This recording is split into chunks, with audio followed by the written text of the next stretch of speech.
I woke alone in a pitch-black wasteland inside the survival game, a fire pit beside me set to die in 7 hours. Nearly 1 million players woke the same way, some dying out in the dark, and the chat channel kept calling the planting profession the weak, useless choice. I picked it anyway, took a nature talent, and quietly worked the soil until my farm came alive. A mutated bamboo I named Bamboo Jade grew me food, tools, and a warm home, and buried the wolves that killed other players. While the rest fought and starved in the dark, the useless farmer was the one who was never alone. Real quick, like the video and subscribe. It costs nothing and the algorithm thanks you. But every fortune begins in a small room. Let me show you mine. A string of voices wakes me, and the words land before my eyes can focus, telling me a survival game has started, that my player personal operation interface is open, that my newbie gift pack has been issued. My head feels numb and my body stiff, and I raise both hands and pat my own skull, trying to decide whether I am dreaming. The last thing I remember is lying on a rock at the top of a mountain, waiting for a meteor shower that was supposed to come once in 1,000 years. Now I am somewhere else entirely, and the word transmigration drifts up from somewhere in my sluggish brain before I can chase it down. My mind slowly comes online, and I turn my head to look around. A small fire pit burns beside me, 6 pieces of firewood stacked together at vertical and slanted angles, and the flames pop now and then as a spark bursts loose.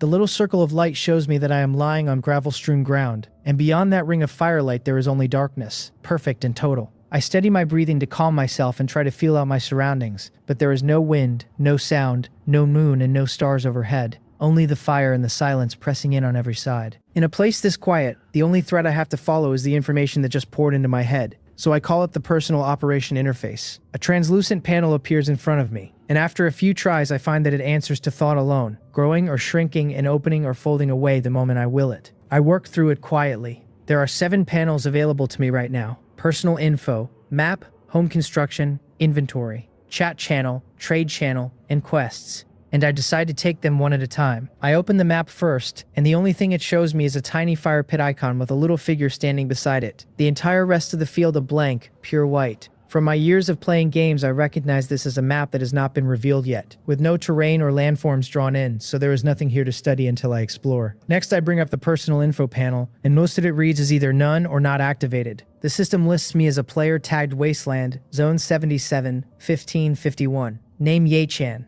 My talent is none, my combat power sits at 8, and my survival profession is not yet activated, with a note telling me to open the newbie gift pack for a profession selection card. My profession level waits on profession experience points I do not have. My skills line is empty, and my home is listed as a newbie fire pit that will go out in 7 hours. I have 0 survival points, and one of my 5 inventory slots holds the newbie gift pack. Not exactly a hero's loadout. I switch to the inventory and find the 5 empty slots just as described, with a small white cloth bag tucked into the first one. The moment I think about taking it out, the bag is in my hand, palm-sized and light, and a tug at the drawstring opens it. The system narrates the unpacking as it happens, and the bag dissolves once it is empty. I have received 1 bound survival profession selection card, 1 bound survival talent card, 5 units of drinking water, 1 cabbage steamed bun, and 10 guaranteed survival points. The points credit at once, the items file themselves into my slots, and a run of soft prompt tones tells me which drops were random and which were guaranteed. Holding the 2 cards, I almost used the talent card right away, but I stopped myself and decided to check the chat channel first, in case other players have already learned something worth knowing.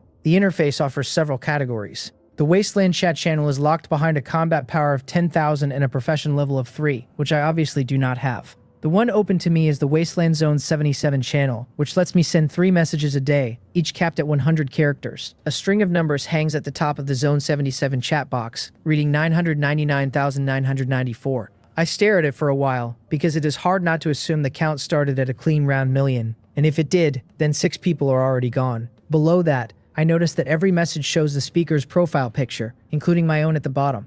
And the system tells me the avatar refreshes once a day by hand or once every 3 days on its own. My picture matches my face exactly, black hair grown long enough to fall across my eyes, and I run my fingers through it and slick it back a few times, using the avatar window as a mirror before closing it. The chat scrolls past in a flood, and almost at once I find the thread about the missing players. One message snaps that those few who died were out of their minds and deserved it, that everyone knew the dark might hold unknown dangers, that someone had been kind enough to warn them and they walked out anyway. Cruel as it sounds, I read it as a warning dressed up as a scolding, a way of telling the rest of us not to wander. Around that thread, the channel is full of people hunting for lost relatives and crying to go home. Picking through it, I finally find the practical messages I came for. The players are arguing professions and talents, the mood ranging from despair to bitter advice. One man wails that he awakened a useless fragrance overflowing talent he cannot even switch off and dreads being swarmed by bees and butterflies at dawn. Another regrets choosing the planting profession only to roll an ore detection talent he cannot use. The strongest voices push the same line, that hunting is the best choice, followed by gathering, that planting and breeding only exist to supply everyone else, that staying rooted in one place means losing everything you built if you ever have to run. I keep all of it in mind and move on. Betrayed interface is still locked in a not yet open state, which leaves only the last panel, quests. The mission interface holds 3 categories: daily profession missions, random profession missions, and random survival missions. All of them empty until I have a profession, and the daily profession mission line tells me it refreshes at midnight, with the current time logged as day 1, 12 minutes past midnight. I close everything and pick up the talent card, deciding to see what I draw before I commit to a profession. The card resolves, and the system informs me I have obtained the talent ability called Nature, Serenity. I read it twice to be sure I have it right, because I have no idea what kind of talent this is. The description says Nature, Serenity can lay a soothing effect, drawn from the power of nature onto a target or the surrounding flora and fauna. A support talent then. I try to use it, and find I have no idea how, and after a few attempts with no response, I give up pushing and draw the survival profession selection card instead. The card lays out 4 choices. Hunting earns profession experience by killing prey, with a chance at extra rewards on a kill. Gathering earns experience by collecting things in the wild, with bonus drops on completion. Planting earns experience through both sowing and harvesting, with a chance at extra rewards while the crops grow and when they come in. Breeding works the same way for animals. Planting and breeding yield the most experience overall, but both demand early investment and a stable run all the way to harvest before they pay out. I choose planting. I have never liked running all over the place, least of all searching the open ground for food while danger could fall on me at any second, and once I weigh planting against breeding, the decision makes itself. Plants are quiet. They will not shriek at me because they are hungry or thirsty. The system confirms my choice, unlocks the planting profession, opens my daily profession missions, and adds a survival profession shop to my interface. I check the refreshed missions. The system logs the moment as day 1, a little past midnight. Clear skies, wind level 1, 23 degrees Celsius, with dawn set for 8 in the morning and dusk for 6 at night. My 3 daily missions are laid out in detail. The first asks me to reclaim 10 square meters of land, the second to plant 10 seeds, the third to handle 3 planting events, each one paying 10 or more survival points, the same in planting profession experience points, and a daily mission reward gift pack. Generous, but only if I can actually meet the requirements, and reclaiming land takes tools I do not have. I dig through the newly opened profession shop and find exactly what I need. A planting profession novice special bundle holding a reclamation hoe, a planting hoe, a harvesting sickle, and 10 random seeds. All for 10 survival points. The 10 points from my gift pack are precisely enough. Not 1 point more or less, which feels less like luck and more like the game deciding for me. I buy the bundle, open it, store the extras, take the reclamation hoe in hand, and start working the ground. The tilling comes easily enough once I find the rhythm. The sky overhead is still moonless and starless, but there is no lying down to rest in a place like this, so I decide to push through and finish the daily mission as early as I can.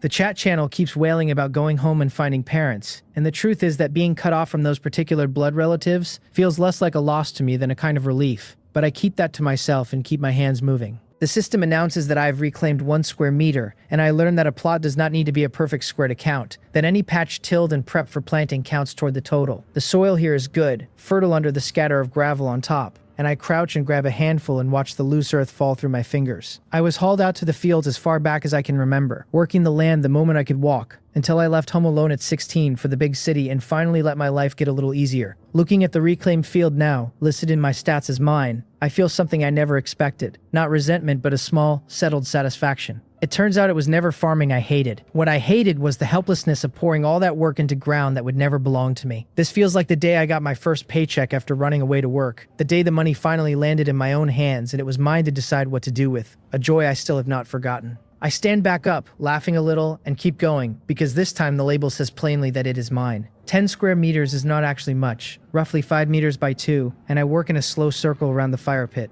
glancing at the chat now and then. The posts are thinning out as the people with something to say finish saying it, and every so often the count at the top of the channel ticks. The plot has to reach 30 centimeters deep, but I do not need to keep measuring, since the field shows up on my map only when it qualifies, and where it fails to appear I just dig a little deeper. Circling the fire pit, it takes me well over an hour to finish. The system marks the first mission complete and pays out 10 survival points, 10 planting profession experience points, and a daily mission reward gift pack. Then tells me my experience has unlocked the profession level upgrade information. My personal info now shows my talent as nature, serenity, my profession as basic planting, My level at 0 with 10 of 1,000 experience points, and a new field line listing a basic field of 10 square meters. Because my inventory is full, the reward pack appears straight in my hand as another little cloth pouch, and a flick at the drawstring sends its contents into my slots and the pouch vanishing. It yields 3 random seeds, which stack into the slot with the 10 I already had. I tell myself not to expect much from a daily mission pack, and to just plant them and at least knock out the second mission. Watching the count climb from 10 to 13. I check the seeds, and the system gives me almost nothing, only that they are basic type seeds. Basic again, like everything else, basic planting and basic field and basic seeds, which at least implies that somewhere down the line there will be things that are not basic. The seed in my hand is about the size of a fingertip and perfectly round, so I take up the planting hoe, scoop a shallow hole in the soft earth and bury it. The moment I crouch to cover the seed, the experience point lands and the seed's information appears, telling me it is a dandelion, a medicinal category plant in the seedling stage, harvestable in 3 days and 12 hours. I have no idea what dandelions are good for in this world, but a medicinal herb is welcome all the same. Half a meter on, I dig and bury the next, and it comes up carrot, a vegetable, harvestable in 2 days. The ones after that are vegetables too, celery and cabbage and bok choy. The bok choy needing only a single day, while most want 2. After the first 10 go in, the 11th turns out to be a hemostatic grass, and the rest are more vegetables. I look at the 3 seeds left in my hand and plant them too, because seeds are meant to be planted, and the system tallies my little garden 3 medicinal herbs and dandelion, hemostatic grass, and plantain, and a row of vegetables and celery, carrot, cabbage, bok choy, and chili pepper. With the whole batch in the ground, I submit the second mission, and it completes for another 10 survival points, 10 experience points, and a gift pack which this time finds an open slot of its own.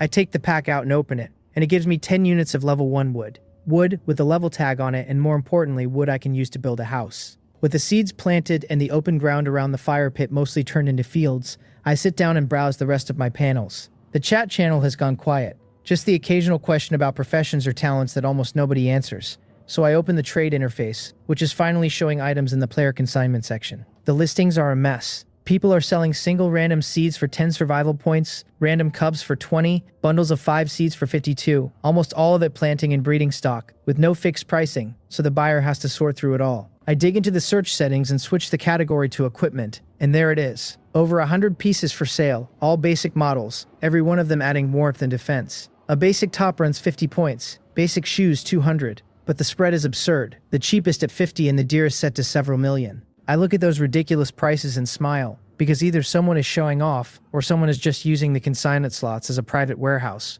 Each player only gets 3 consignment slots, and once an item is listed it locks in for a 12-hour selling window, during which the only thing you can change is the price. I realize equipment will not even show on me until I obtain a piece and put it on, since my current outfit has no warmth at all. I roll up my sleeve and bare my arm to the air to test it, and sure enough there is no effect whatsoever, just plain coverage with no attributes. Clothes that exist only to dress the figure on the screen. With no money for equipment, I decide to stay put and wait for dawn. I sit cross-legged by the fire pit, close my eyes, and slow my breathing, since nobody in the chat has explained how to use a talent ability. Only that a few people suggested perception or meditation. I do not know how to do those either, so I just go quiet and try to listen, try to feel. At first my breath is calm, but my heart is not, and then my mind empties, and time seems to leap forward. And when I open my eyes again, it is already 7 in the morning. I wonder if I fell asleep, but a glance at the time and at the nearly dead fire pit tells me hours have somehow slipped by, and when I check my information I am certain that whatever that was, it was not ordinary sleep.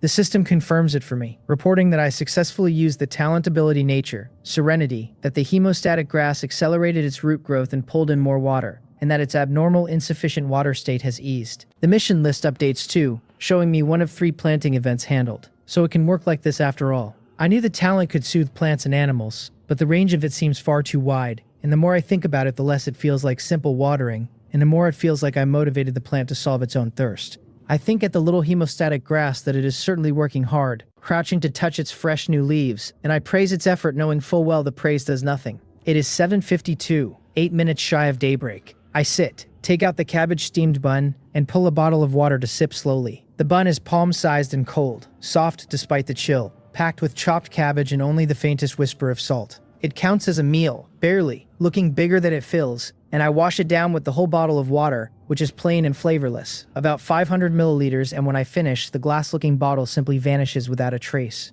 At exactly 8 in the morning, the system declares daybreak and the start of a random survival mission, and the dark world flips to daytime in a single instant. It really is a light switch. I am speechless for a moment, somewhat braced for it and still not braced enough, staring up at the white ball of light hanging in the sky and wondering whether it is a sun or just an enormous lamp the game world keeps on a timer. Either way, there is light now, and at last I can see where I am. The wasteland is exactly what the name promised, a desolate plain. Near me it is all flat ground under gravel and sand, with only a few hills visible far off, and everywhere I look, near or far, the place is dead, just a scatter of trees that all appear withered. Predictably, the chat channel answers the dawn with a fresh wave of despair. Dozens of players cry that there is no water and no prey, that this feels like a death game rather than a survival one, that they should have walked into the dark last night rather than wake to see how barren it all is. Through the wailing, a few useful voices cut through, the mood swinging between panic and the first real discoveries. Someone reports saplings refreshing nearby and going to check them at the risk of a trap, while someone else found a burrow of rabbits but cannot bring themselves to touch a living thing. One person shares the most important tip of all, that although the survival missions are labeled random, they behave like beginner quests, and that theirs guided them to a nearby treasure chest holding dozens of units of wood and a house construction blueprint. I keep my chat open while I break up the hardening crust of soil around the 13 plants at home. In just a few hours, they have already pushed out 3 to 5 leaves each, the dirt near their roots gone hard and clumpy, and the sight gives me the urge to water them. But no prompt has appeared asking for it, and I will not spend my only drinking water on a guess, especially when water is sold by players alone and the profession mall stocks only basic tools and weapons. It is fine, I tell myself, nothing serious yet, and I tidy the soil around all 13 before turning to my mission. The system gives me a random survival mission to search my surroundings carefully and find a hidden supply crate with a basic house construction blueprint as the reward, which reads like a free gift. I shoulder my reclamation hoe and walk toward the nearest withered tree, only to discover when I arrive that the one that looked closest was about 300 meters off. Once I close within 10 meters, an information tag pops up over it, marking the dead tree as harvestable. I measure the trunk against my hand and find it about 20 centimeters thick, far too much to take down with bare hands even dead. And my only blade is the thin harvesting sickle, which is not built for this. So I give up on the tree for now and start running, checking the others as I go. And after more than a dozen of them, I finally spot a supply crate tucked into the fork of a dead tree, hidden under a snarl of branches. The trunk of this one runs straight and bare, its first branch is starting 4 or 5 meters up. So I rub my hands, give the bark a few experimental pats, loosen my arms and legs, and call up what little I remember of climbing trees as a child. I jump, hug the trunk, and start working my way up. Almost at once, the friction of the bark against my skin burns, because these clothes really are only for show, and looking down at my bare arms and legs, I might as well be climbing naked. I move carefully, and my arm strength turns out decent enough to share the load with my legs, so I reach the branches before I tear myself up. I hook one arm around a branch and reach for the crate with the other, trying to yank it straight down, and it will not budge, because the supply crate is fixed in place. So instead I toss my hoe and sickle out of my inventory onto the ground a short way off, then open the lid where it sits. The crate gives me 20 units of level 1 wood, 2 multigrain steamed buns, and 1 random level 1 mutated seed, all of it filing into my inventory before I climb back down to collect my tools. The wood is for the house, and the buns are for my stomach, but it is the seed that makes me grin. A thumb-sized bead the system says is level 1, mutated and plantable at any field. Level 1 and mutated, and whatever it grows into, I am already happy. I tuck it away to handle later, and submit the quest first, wanting to see what the house actually costs. The reward blueprint barely touches my hand before it dissolves into mist, and the construction information opens in front of me. A basic house wants 50 units of level 1 wood, gives me a 2x2 footprint at 2 meters tall, and offers a single benefit, the security of resting where prying eyes in the dark cannot find me. It is a tiny square wooden hut, but it is enclosed, which is more than I have. I am still 20 units of wood short, so there is no rush, and I decide to plant my seed first. I think at the bead in my hand that little dot had better grow well, naming it on the spot. I leave the withered trees alone for now, and carry my tools back near the dead fire pit, pick a random spot, reclaim until a single square meter, and plant the level 1 mutated seed. The system credits 10 experience points for planting it, then immediately throws a special event, telling me germination is blocked by insufficient moisture. Seeds need water to sprout, and all I have is bottled drinking water, so I open a bottle, telling little Dot I know it is thirsty, and to take this for now since I do not have much in store. While I pour, I use the spill to rinse the scrapes the bark left on my hands and arms. As the water soaks in, the insufficient moisture tag fades, and a small mound of earth bulges up. In the instant a bright green tip pushes through, the tag flips to a level 1 mutated bamboo in its growth stage. Mutation direction unknown. Growth time unknown. From a tiny round seed has come a plump bamboo shoot as thick as a man's thigh, and even knowing this world runs on game data, I keep staring at the fat thing poking out of the ground.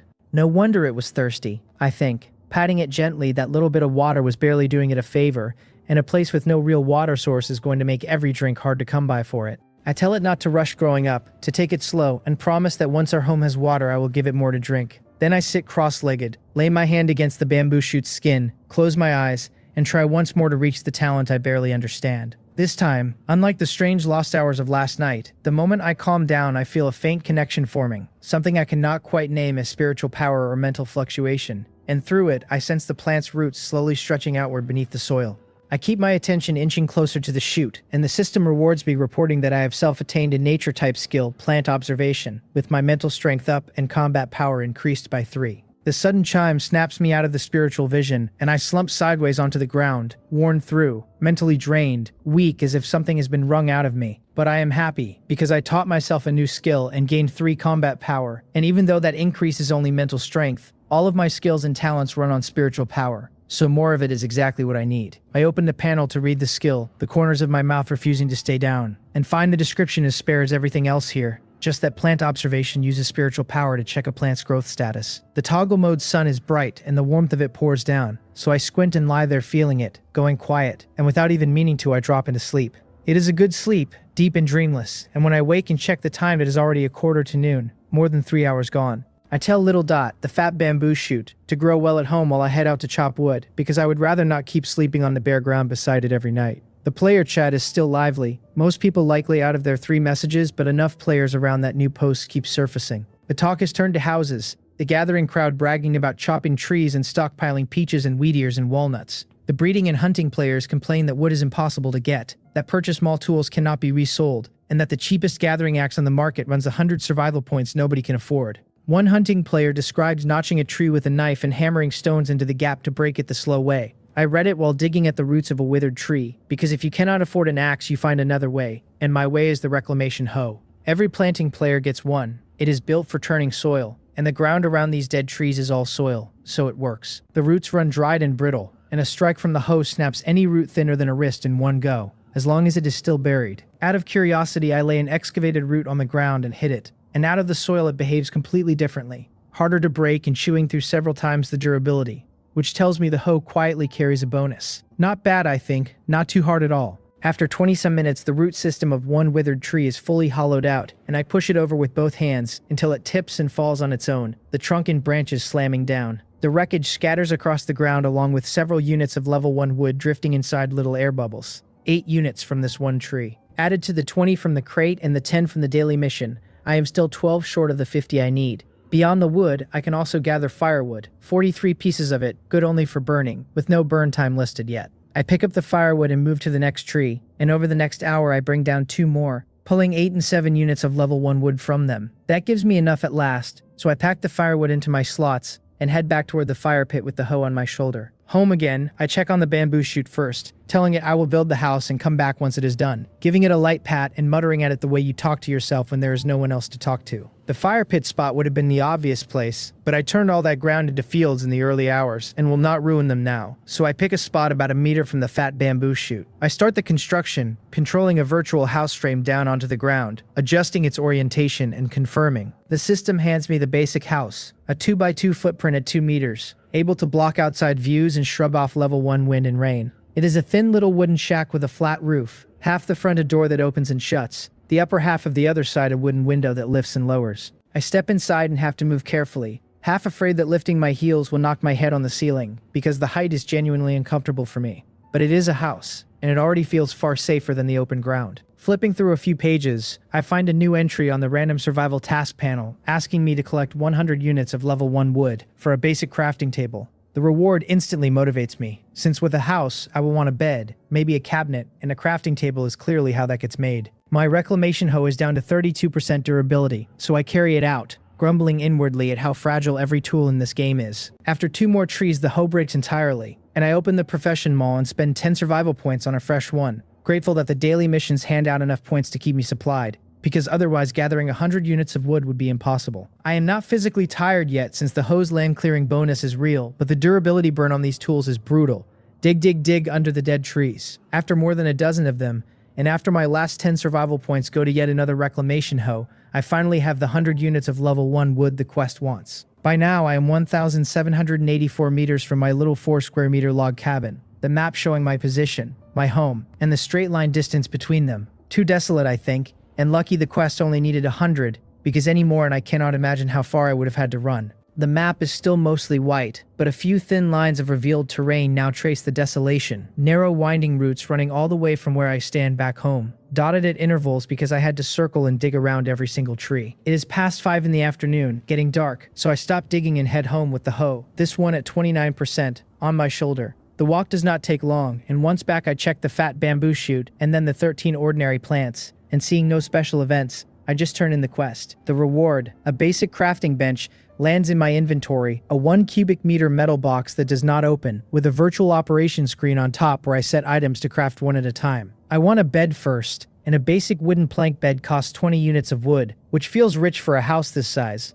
but I decide not to think about it that way. I find the bed at the top of the furniture list. Its only option, a basic wooden plank bed taking 20 wood and 1 hour to make. I set it crafting, working out that it will finish after dark, and resign myself to a night that may have no fire and no light unless I can manage one. I approach the dead fire pit with a flicker of hope, and the construction interface tells me the extinguished pit can be relit by placing fuel. I take out several pieces of firewood and lay them on the cold charcoal, and the flames slowly catch, the wood merging into the fire on its own, until the pit looks exactly as it did last night. Firewood stacked at careless angles. Parts of this world are so real, and parts so completely unreal, I think watching the burn time appear. 1 piece of firewood buys only a single minute, so an hour wants 60 pieces and a 14-hour night would want 840, while I only harvested 592 pieces all day. Level 1 wood works as fuel too, and even though its market price has been beaten down to about 1 6/10 survival points a unit, I still want the light burning all night in a place this strange and dangerous. To my surprise, 1 unit of level 1 wood adds a full hour of burn time,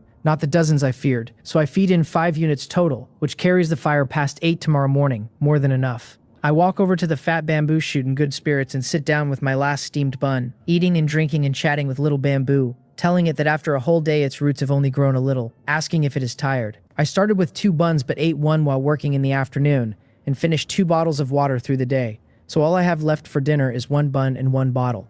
I tell it that our family is poor right now, so it should be good, and tomorrow when I harvest the bok choy I will eat half and give it half. The bun is dry without anything to go with it, but I am already daydreaming about that bok choy, planning to eat the leaves and heart myself and chop the stalks and roots into the soil, to give little bamboo some moisture. Scrolling the chat as I eat, I watch the level 1 wood price keep sliding, everyone selling and nobody buying, one player griping that even after dropping his listing from 3 points to 1, still nothing moved. At 6 the sky goes dark in an instant, and watching the fire give light and warmth, it clicks for me. Any player earning survival points, whatever their class, will eventually scrape together the wood to build a house, and once they have one they stop wanting more, so the market drowns in listings with almost no buyers. Our home feels a little extravagant by comparison, but I would rather not risk the dark, especially with little bamboo still outside, so I pat the fat shoot and hope our home stays safe. Both its spot and my front door sit just inside the ring of firelight, but its roots are spreading too fast, already several meters out, and I can only hope they are safe underground and that nothing unknown comes along to eat them.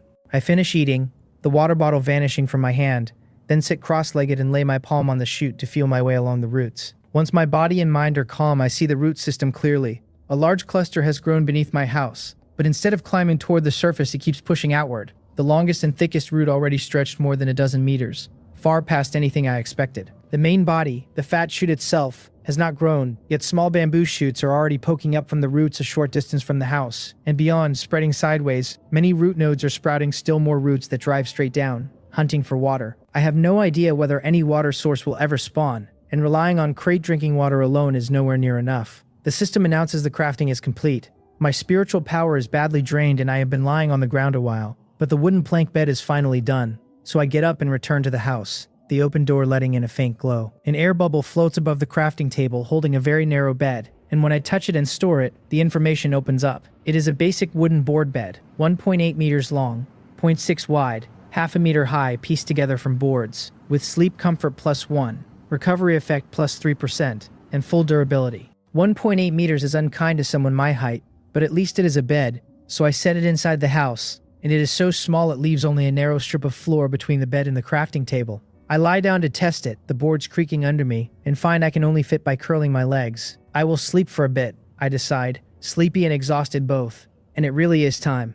I get up to shut the door, leave a crack in the window for firelight, lie back down, and drop straight into a deep sleep. The night is silent with the door closed, only the firelight outside flickering now and then in the breeze. Until a little past 10, a sudden notification jolts me awake. The system tells me Mission 3, handling 3 planting events, is complete. Still groggy, I open the mission panel to check, and it turns out the fat bamboo shoot killed and ate a wolf. The system reports that the level 1 mutated bamboo met an obstacle in its growth, killed a level 1 wild wolf, successfully fed itself, and is growing steadily, and its mutation direction, which had read unknown all day, is now set to guardian. I open the door and walk out in some shock, crouching in front of the still chubby shoot and staring at it. All day I had assumed its mutation would land somewhere harmless, a production type or a decorative type, but my imagination was clearly too small. I tell it that it is actually quite ferocious, so small and yet able to slaughter a wolf, and I wonder how it managed it. Rested now after sleeping, I sit, pat the shoot, and try to observe it again, tracing along the roots toward the back of the house, where several are visibly thickening. I find those roots carrying nutrients back toward the shoot, and following them outward bit by bit. I finally see how the wolf died.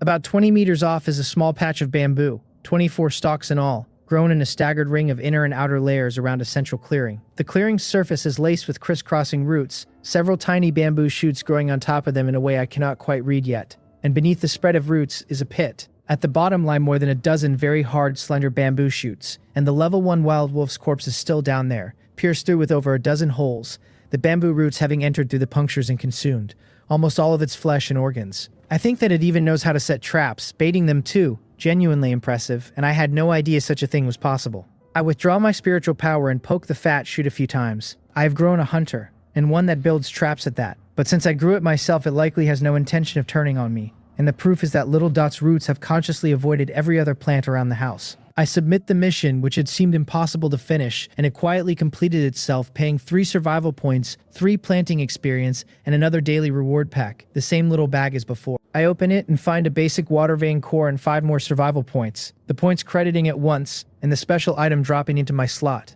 Water vein, I think, my heartbeat picking up, and the description confirms it can form a basic water resource once placed. A basic water resource means drinkable water at the very least, and whether or not I can drink it, every crop I planted needs water, so this should give them all something to drink. My spirit is exhausted, but I am too excited to wait, so I take up the reclamation hoe and dig beside the fat bamboo shoot. Scooping and piling soil by hand, I open a pit on one side and bank the earth on the other until I have gone about half a meter deep and half a meter wide. Only then do I calm down, the spiritual fatigue rolling back over me worse than before. I tell the shoot that there is water here now, right next to it, so it will be easy to drink. I set the basic water vein core into the pit, and the bottom goes damp at once, then gurgling streams of water begin welling up. I sit on the far side of the chute, watching the pit fill, looking at the still unresponsive bamboo, and wondering how to make it understand the water is its to use first. With my spiritual power so low, I rest more than half an hour before I can observe again, and this time I do not reach far, keeping my focus right under the chute's roots and locking onto the one nearest the water. I want it to grow that root, but all I can do is think it at the plant, since I cannot actually force any change. Just as I am about to give up and dig a trench from the water instead, the unresponsive root begins to grow.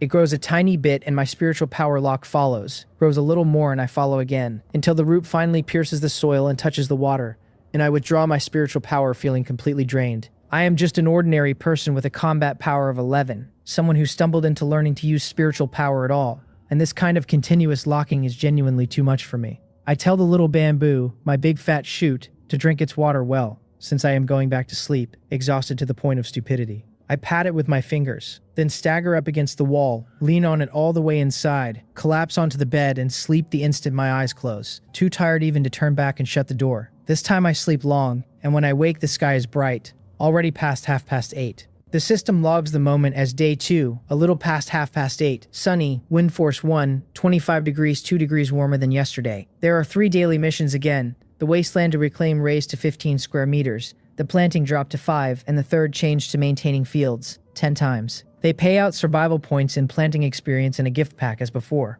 though with the lighter requirements the rewards run slightly below yesterday's. I climb off the creaky little bed, close the panel, and step out to stretch. Halfway through a yawn, stretch not even finished, the sight outside stops me cold. Beside my house, a few stalks of bamboo about as thick as chopsticks have sprouted, grown 3 or 4 meters tall with fresh tender leaves, the branches even throwing a little shade across the front of my square hut. That much would be normal, except for the wolf hide hanging on the bamboo branches, the same hide that last night was still down in the trap pit more than 20 meters away, run through by those bamboo shoots. I asked the little bamboo how it did this, leaving the hide untouched and walking instead to the fat shoot, which still has not changed much, to pat the little thing. It clearly has a stable consciousness now, only it may not know how to communicate yet, or rather I do not have the ability to hear it, but it understands a great deal all the same. I am still struggling with how to talk to it when the branches by the door move without any wind, shaking a few times, and the whole riddled wolf hide drops and lands precisely on me, draping over my back before the branches go still again. I realize it thinks I am cold, and I sit down on the ground and tug at the ruined hide, my heart going suddenly tender. I am being looked after by a little dot born less than a full day ago, and I cannot imagine how hard it was for a plant to haul this wolf hide all the way back from over there. This little bamboo is far too good at winning people over. I tell it I will see whether the hide can be crafted, and if it can, I will make some clothes to wear, since this is a gift from it. I take the damaged hide and search the crafting bench. The workable options all need other materials to splice in, and other animal skins could repair the hide but would not keep its wolf hide look, while the alternative is to tear the hide into pieces and attach them to the outside of a fabric base. The level 1 wolf fur is too coarse and stiff to sit on the inside, so there is no option for that. I will just buy some fabric, I decide. It is not expensive, and even though I had not planned to rush making clothes, this hide is a gift from Little Bamboo, and I want it turned into equipment I can wear. A search shows one piece of level 1 coarse cloth at 11 survival points, and a pair of pants needs 2 pieces, and since I earned 80 points last night, I buy 2 pieces of cloth for 22 and a roll of level 1 coarse hemp thread for 6. The bench sets to work on level 1 wolf hide coarse cloth pants, taking the 1 damaged hide, 2 pieces of cloth, and 1 roll of thread over 30 minutes, so all I have to do is wait for new pants. I step back outside, spend 3 survival points on a piece of bread from the player consignments, and go sit by the fat bamboo shoot, cupping water from the clean clear puddle to drink. I was in such a good mood I actually forgot. The bok choy is already ready to harvest. I take 2 bites of the bread, about to complain at how dry and choking the palm-sized thing is, when I glance back and see that lush green and white bok choy, and I walk over and pull it up, all of 20 centimeters tall with barely a dozen leaves. The system credits 1 experience point for harvesting a basic plant, the same single point harvesting always gives. I carry the bok choy to the fat shoot, not forgetting what I promised, that we would eat together. I break off the leaves and keep the core for myself, then split the leaves and the smaller stems down the middle, dig a hole and bury the stems and the bok choy root inside for it. Afterward, I wash my hands where the water seeps out of the puddle, sit back down and eat my bread and bok choy leaves, cupping water to drink now and then. Full at last, I check my current attributes while thinking over how to reclaim fields today. The panel lists me as the player tagged Wasteland, Zone 77, 1551, Nain Ye-chan, Talent Nature, Serenity Combat Power 11, Profession Basic Planting at level 0 with 74 of 1,000 experience points, my 1 skill Plant Observation. My homestead now holds a basic wooden house, a basic water vane, and an extinguished basic fire pit, and my field reads a basic field of 12.6 square meters. I have an alien plant logged as the growing level 1 mutated bamboo, 49 survival points and 4 of 5 inventory slots full. They hold 79 units of level 1 wood, the planting hoe at 98%, the sickle at full, and the reclamation hoe down to 12%. If it were only daytime in these conditions, I could just keep digging, since the ground is endless and I would never finish it anyway. The trouble is that beasts come at night, and any plants set down outside the firelight's reach get destroyed, which is exactly what the chat channel is full of this morning. The count at the top has dropped to 999,712, and the messages run between grief and gloating. One player stood in his house listening to wolves eat the 2 pigs he could not bear to sell. Another lost 20 cabbages to wild boars in a single night, picked clean, while the hunting and gathering crowd remind everyone that they simply close the door and stay safe. Through the crying, the smarter advice surfaces. You can save your crops by feeding the fire pit before bed, since the beasts fear light, and one player kept 30-some plants alive that way. Another carried his 3 breeding chicks into the house overnight and let them out at dawn, and someone notes that fences can be crafted with defense and durability, and will even warn you when they are attacked. Some posts are abnormal nonsense and I skip them automatically, but most players are still reasonable enough. Looking at the scattered bamboo behind the house, an idea takes shape, and I put it to the fat shoot, asking whether I should open up a few more fields and have it enclose them, so I can protect the crops while the planted plants double as bait. The real reason underneath is that outside still does not feel safe enough to me. Even fenced, if wild wolves actually came, could I really run out of the house and fight them off with tools? Most people would protect themselves first, at any sign of danger, and I am no different, because once I am hurt and bleeding it only gets more dangerous. I tell it that since it cannot answer me anyway, here is the deal. I will go try it, and if it does not like that, it can stop me with a bamboo twig. I talk at the unresponsive fat shoot a while longer, then get up, take the reclamation hoe, and walk to where the bamboo grows scattered, finding a larger open space to start. The hoe turns the soil, and as I work and tidy, I quickly square off 1 square meter, then keep going since there is room, expanding the field to 3 square meters before that piece is done, and I move to the side to look for a fresh empty spot. I wonder if it is asking me to eat bamboo shoots, because after a few strokes with a newly bought reclamation hoe, I unearth a small bamboo shoot that has not yet broken the surface.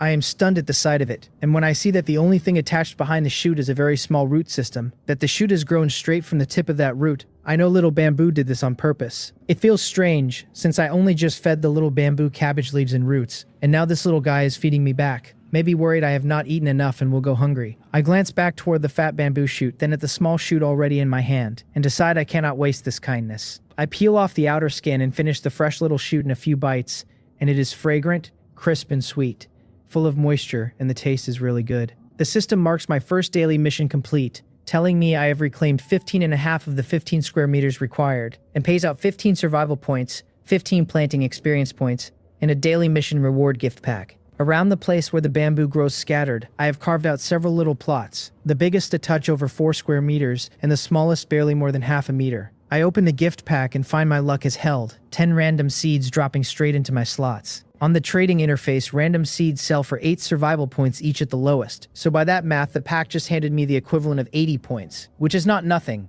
With the seeds in hand, I work my way through the fresh fields, burying them one by one. Of the first 10, 8 come up vegetables, 1 is wheat, and the last is honeysuckle, and the moment that batch is in the ground, the second daily mission completes. The survival points and experience credit at once, but the reward pack needs opening again, and this time it gives me 10 survival points outright. My experience has climbed to 104 now, and my survival points sit at 69, which feels almost comfortable. The third mission is field maintenance, and the plots I just finished planting do not need it, so it is hardly a chore. I walk to yesterday's fields and crumble the soil crust that have hardened and clumped overnight, picking out the little grass sprouts that have pushed up. Every square meter of surface I tidy ticks the progress up by 1, and once I have handled 10 square meters, the mission completes. The reward pack this time gives me 2 extra inventory slots, and being a man with very few demands, 2 more slots makes me genuinely, ridiculously happy. All 3 daily missions are done. My experience stands at 114, my survival points at 79, and I have 7 inventory slots now, 3 pieces of high durability farming equipment, and 79 units of level 1 wood. The clock reads not quite 11:15 in the morning, and I remember the pants finished crafting ages ago, so I sit a moment and drink a few sips of water cupped from the puddle. Once I have had my fill, I reach over and pat the fat bamboo shoot in greeting, then head back into the house to fetch them. I pick up the finished pants and pull them on. The system tells me they are level 1 wolf hide coarse cloth pants, warmth plus 11, leg defense plus 15, stamina recovery speed plus 2%. Durability full. My old cosmetic pants vanish the instant I take them off, and the new ones adjust themselves to my body, the length and the fit settling perfectly into place. The coarse cloth is rough and far from delicate, but at last it has a real solid presence, and when I test the wooden bed, they make it far kinder than the bare planks digging into my skin. With the pants sorted, my mind turns to shoes and a top. I pull up the materials for shoes, then jump to the trading interface and compare what the raw materials cost against the finished product, and I am genuinely surprised. Equipment this badly statted is actually cheaper to buy outright than to craft from semi-finished pieces. So after a few rounds of arithmetic, I settle on the ratio of attributes to price and just buy the cheapest, lowest stat basic coarse cloth shoes I can find. They cost 37 survival points, where the materials to craft them would have run me 56. The system lists them as basic shoes, warmth plus 4, foot defense plus 3, durability full. Cheap as they are, wearing them feels no different from anything pricier because with equipment the difference lives in the numbers, not the sensation. The shoe has a coarse cloth upper and a sole pieced together from thick hemp rope, the whole thing bound and joined with coarse linen thread. I lace them on, glance at my remaining 42 points, and go hunting for a top, finding the cheapest basic top at 31. It is warmth plus 12, torso defense plus 2, durability full, and once I buy it, I am down to 11 survival points. My old shirt, the one that only ever existed to dress the figure on the screen, disappears the moment I peel it off. The new top is loose cut, each cuff fitted with an adjustable hemp rope to cinch the tightness, the front a cross-collar style with strings on both sides to tie. I have never worn anything like it, but it is only a matter of finding where the knots go. With the new clothes and shoes on, the whole set of effectless cosmetics I carried over from my old world has now vanished completely. I stand there a while just looking at the new clothes on my body, and my mood shifts back and forth, a thread of melancholy in it like a final goodbye, but underneath that a real expectation of building a decent life here. I step outside to the fat bamboo shoot, and let the little fellow whom I be watching see my new look, telling it the pants are made from the wolf hide it gave me mixed with coarse cloth, warm and well defended, and that the shoes I bought make the walking so much easier. Yesterday did not quite wear my feet raw, but compared to today it felt like stepping on a layer of cardboard, every step careful. I do not know whether it understands my words, but I am certain this little bamboo is conscious and perceives the world around it through some method of its own. I ramble at it for a long while, and once the messy emotions that surfaced have calmed back down, I take 2 more sips of water and set off. The new shoes make running even easier, and I soon reach a fresh withered tree, its position different from yesterday's, since they seem to refresh at random somewhere each day. Whether the refresh happens at midnight or at 8 in the morning I cannot say, and honestly it makes no difference to me, because I have no intention of adventuring in the dark. I dig at the ground with a reclamation hoe until I have undermined the roots, then shove the tree over so the fallen wreckage turns into level 1 wood and firewood. A full day of practice yesterday has made me proficient, and I am stingier now with the hoe's durability. Digging up one of these trees, which barely vary in size, cost me hardly more than 10 points of durability, and each tree drops 6 to 9 units of level 1 wood. The price of level 1 wood has slid to 8/10 of a survival point and basically stabilized, with steady buying and selling on the board, counting on a minimum of 6 units a tree, that is 4 4/5 survival points per tree, and a fresh hoe costs 10 points for 100 durability, so 10 durability is worth 1 point. As long as a person is willing to work, they can spend stamina and earn money, and that math only improves with bigger drops, maybe even the odd surprise. I dig from 10:30 in the morning straight through past 2 in the afternoon. By now I am so used to picking up nothing but wood and firewood that the little finger-sized sapling I suddenly turn up stops me cold. I lift it out of my slot and look it over, and the system calls it a level 1 willow sapling, a productive plant, water-loving. Holding it, I brush it with my spiritual power, and the water-loving tag confirms itself. I tell the sapling I will plant it first, since I am about to head home and rest anyway. I do not put it away, just carry the little thing home in my hand. Back at the homestead I am in no hurry to plant it, going first to the big fat bamboo shoot, which still has not changed, and telling it about the sapling I am about to set down. I explain that it dropped as an extra from those withered tree materials while I was digging, and that I want to plant it on that empty patch nearby, and if the bamboo thinks it will be in the way, it can just block me with a branch, since I know its branches can move. After chatting at it a while and seeing no new bamboo has come up in that spot, I walk past a few thin stalks into the slightly larger plot, which is really only 3 and some square meters. Dig a hole in the soft soil and bury the willow. The system credits 10 planting experience for the willow and immediately flags a water shortage tag. I grab the reclamation hoe, go to the puddle, and quickly cut a shallow little trench, and the moment the water flows down it and reaches the field, the little willow erupts into accelerated growth. In a dozen seconds it goes from a tiny speck to sprouting, leafing, and branching, rising to about half a meter, and the system updates it to a long-term productive plant in its growth stage, harvestable in 24 hours for willow leaves and willow branches. The harvestable parts are the leaves and the branches, but it has to grow more first. What willow leaves and branches are even good for I have no idea, so I check the trading interface for what the gathering players have posted. A level 1 willow leaf reads as a medicinal material that needs processing before use, priced at 1 survival point, and a level 1 willow branch the same, at 7. A leaf is just a single leaf, a branch just a bare section, and the prices look steep, so I wonder out of curiosity whether they actually sell. I watch the listing for a dozen seconds, and the count does not drop, it climbs. The search reporting over 1 million willow leaf listings and a total volume near 200 million. Every player only gets 3 sales slots, and there is no way every player has willow leaves to sell, especially against a number that large. So the only explanation is that the entire game world shares a single trading interface. I reflect that this is actually a good thing, because nothing will go scarce and overpriced just because of the terrain or landscape of one region, and basic materials will never spike to absurd prices out of local rarity. I close the interface, since none of this is mine to worry over for now, kneel down and use my spiritual power to watch how the little willow drinks. Its root system already reaches the moist soil and pulls water in slowly and steadily, everything as it should be. I go back to the fat bamboo shoot, telling it to rest a bit while I eat a bun, and spend 10 survival points on 2 leek and pork buns to slowly chew through as a late lunch. That one afternoon of digging brought me 13 trees, 92 units of level 1 wood and 475 units of firewood, and 1 broken reclamation hoe replaced for 10 points. Before buying the new hoe I listed 52 units of level 1 wood and sold them for 40 survival points, so I can finally hold steady and not go hungry, with 119 units of wood left and 31 survival points after the buns. While I eat I scroll the chat channel, and an avatar slides past that looks oddly familiar enough to freeze the auto-scroll. The message itself is ordinary, a breeding player needling the hunting class, saying that hunters have to wait for prey to spawn and might get killed themselves, if they are weak, while breeders raise their stock at home and, with luck, raise a mutant that can even guard the house. Class choice arguments and class snobbery have been a constant on the channel since yesterday, but it is the avatar that has me staring. It looks like my maternal cousin, the one I had not seen in years, the same face and the same old burn scar at the corner of his mouth.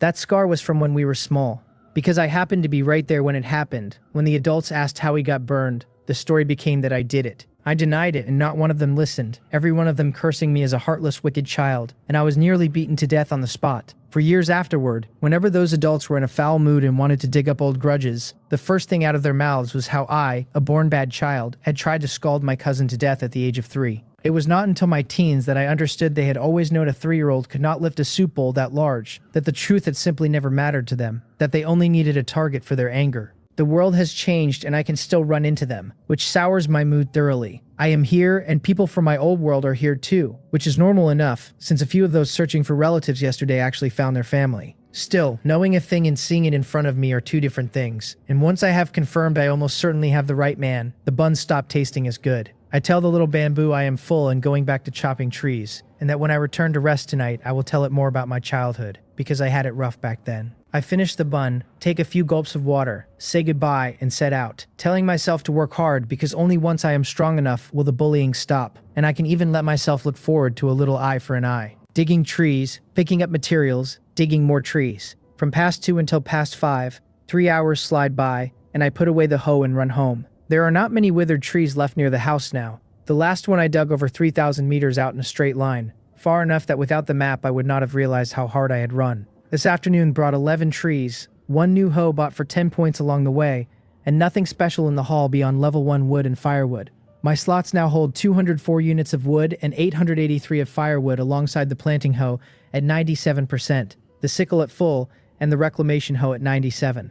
It is 22 minutes shy of dark when I get back. I tell the little bamboo I am home and that the vegetables and herbs are thirsty, so I will water them, and that I really should make a wooden bucket since I keep forgetting one. I sway in front of the fat chute to say hello, then duck into the house and set a basic wooden bucket crafting, which wants 2 units of wood in 5 minutes. While it works, I rub my faintly uncomfortable stomach, dig a hole in an empty spot behind the house, wrap a few firewood sticks around it, and just like that I have a very simple toilet ready for use. The bucket is done by the time I come back. I fetch water from the puddle and give each thirsty plant its drink, and once watered, the vegetables and herbs resume their normal growth right as the world flips to night mode. It is dark and there is no light at all, and I remember the other thing I forgot, so I feel my way to the dead fire pit and toss in some firewood until the flames climb back up and light the little circle around me. I tell myself I do not need to burn level 1 wood tonight, that the firewood alone is enough, and I feed in 840 units, which carries the fire to dawn and leaves 43 units in my slots. I could afford a fence, I think, but there is not much point for our home, so I leave it and save the wood, since who knows when I will need it. After tending the fire, I loosen the clumped soil on the patches that need it, wash my hands at the edge of the puddle, and sit down to chat one-sidedly with the big fat bamboo shoot while I search the trading interface for dinner. Beef noodles catch my eye at 8 survival points a portion, and the beef in the listing is an absurdly huge serving, so I buy it without a second thought, and the bowl appears in my slot. When I take it out, it is a wooden bowl about 25 centimeters across and over 10 deep, packed with noodles and topped with thin sliced beef piled into a peak. The slices coated in sauce,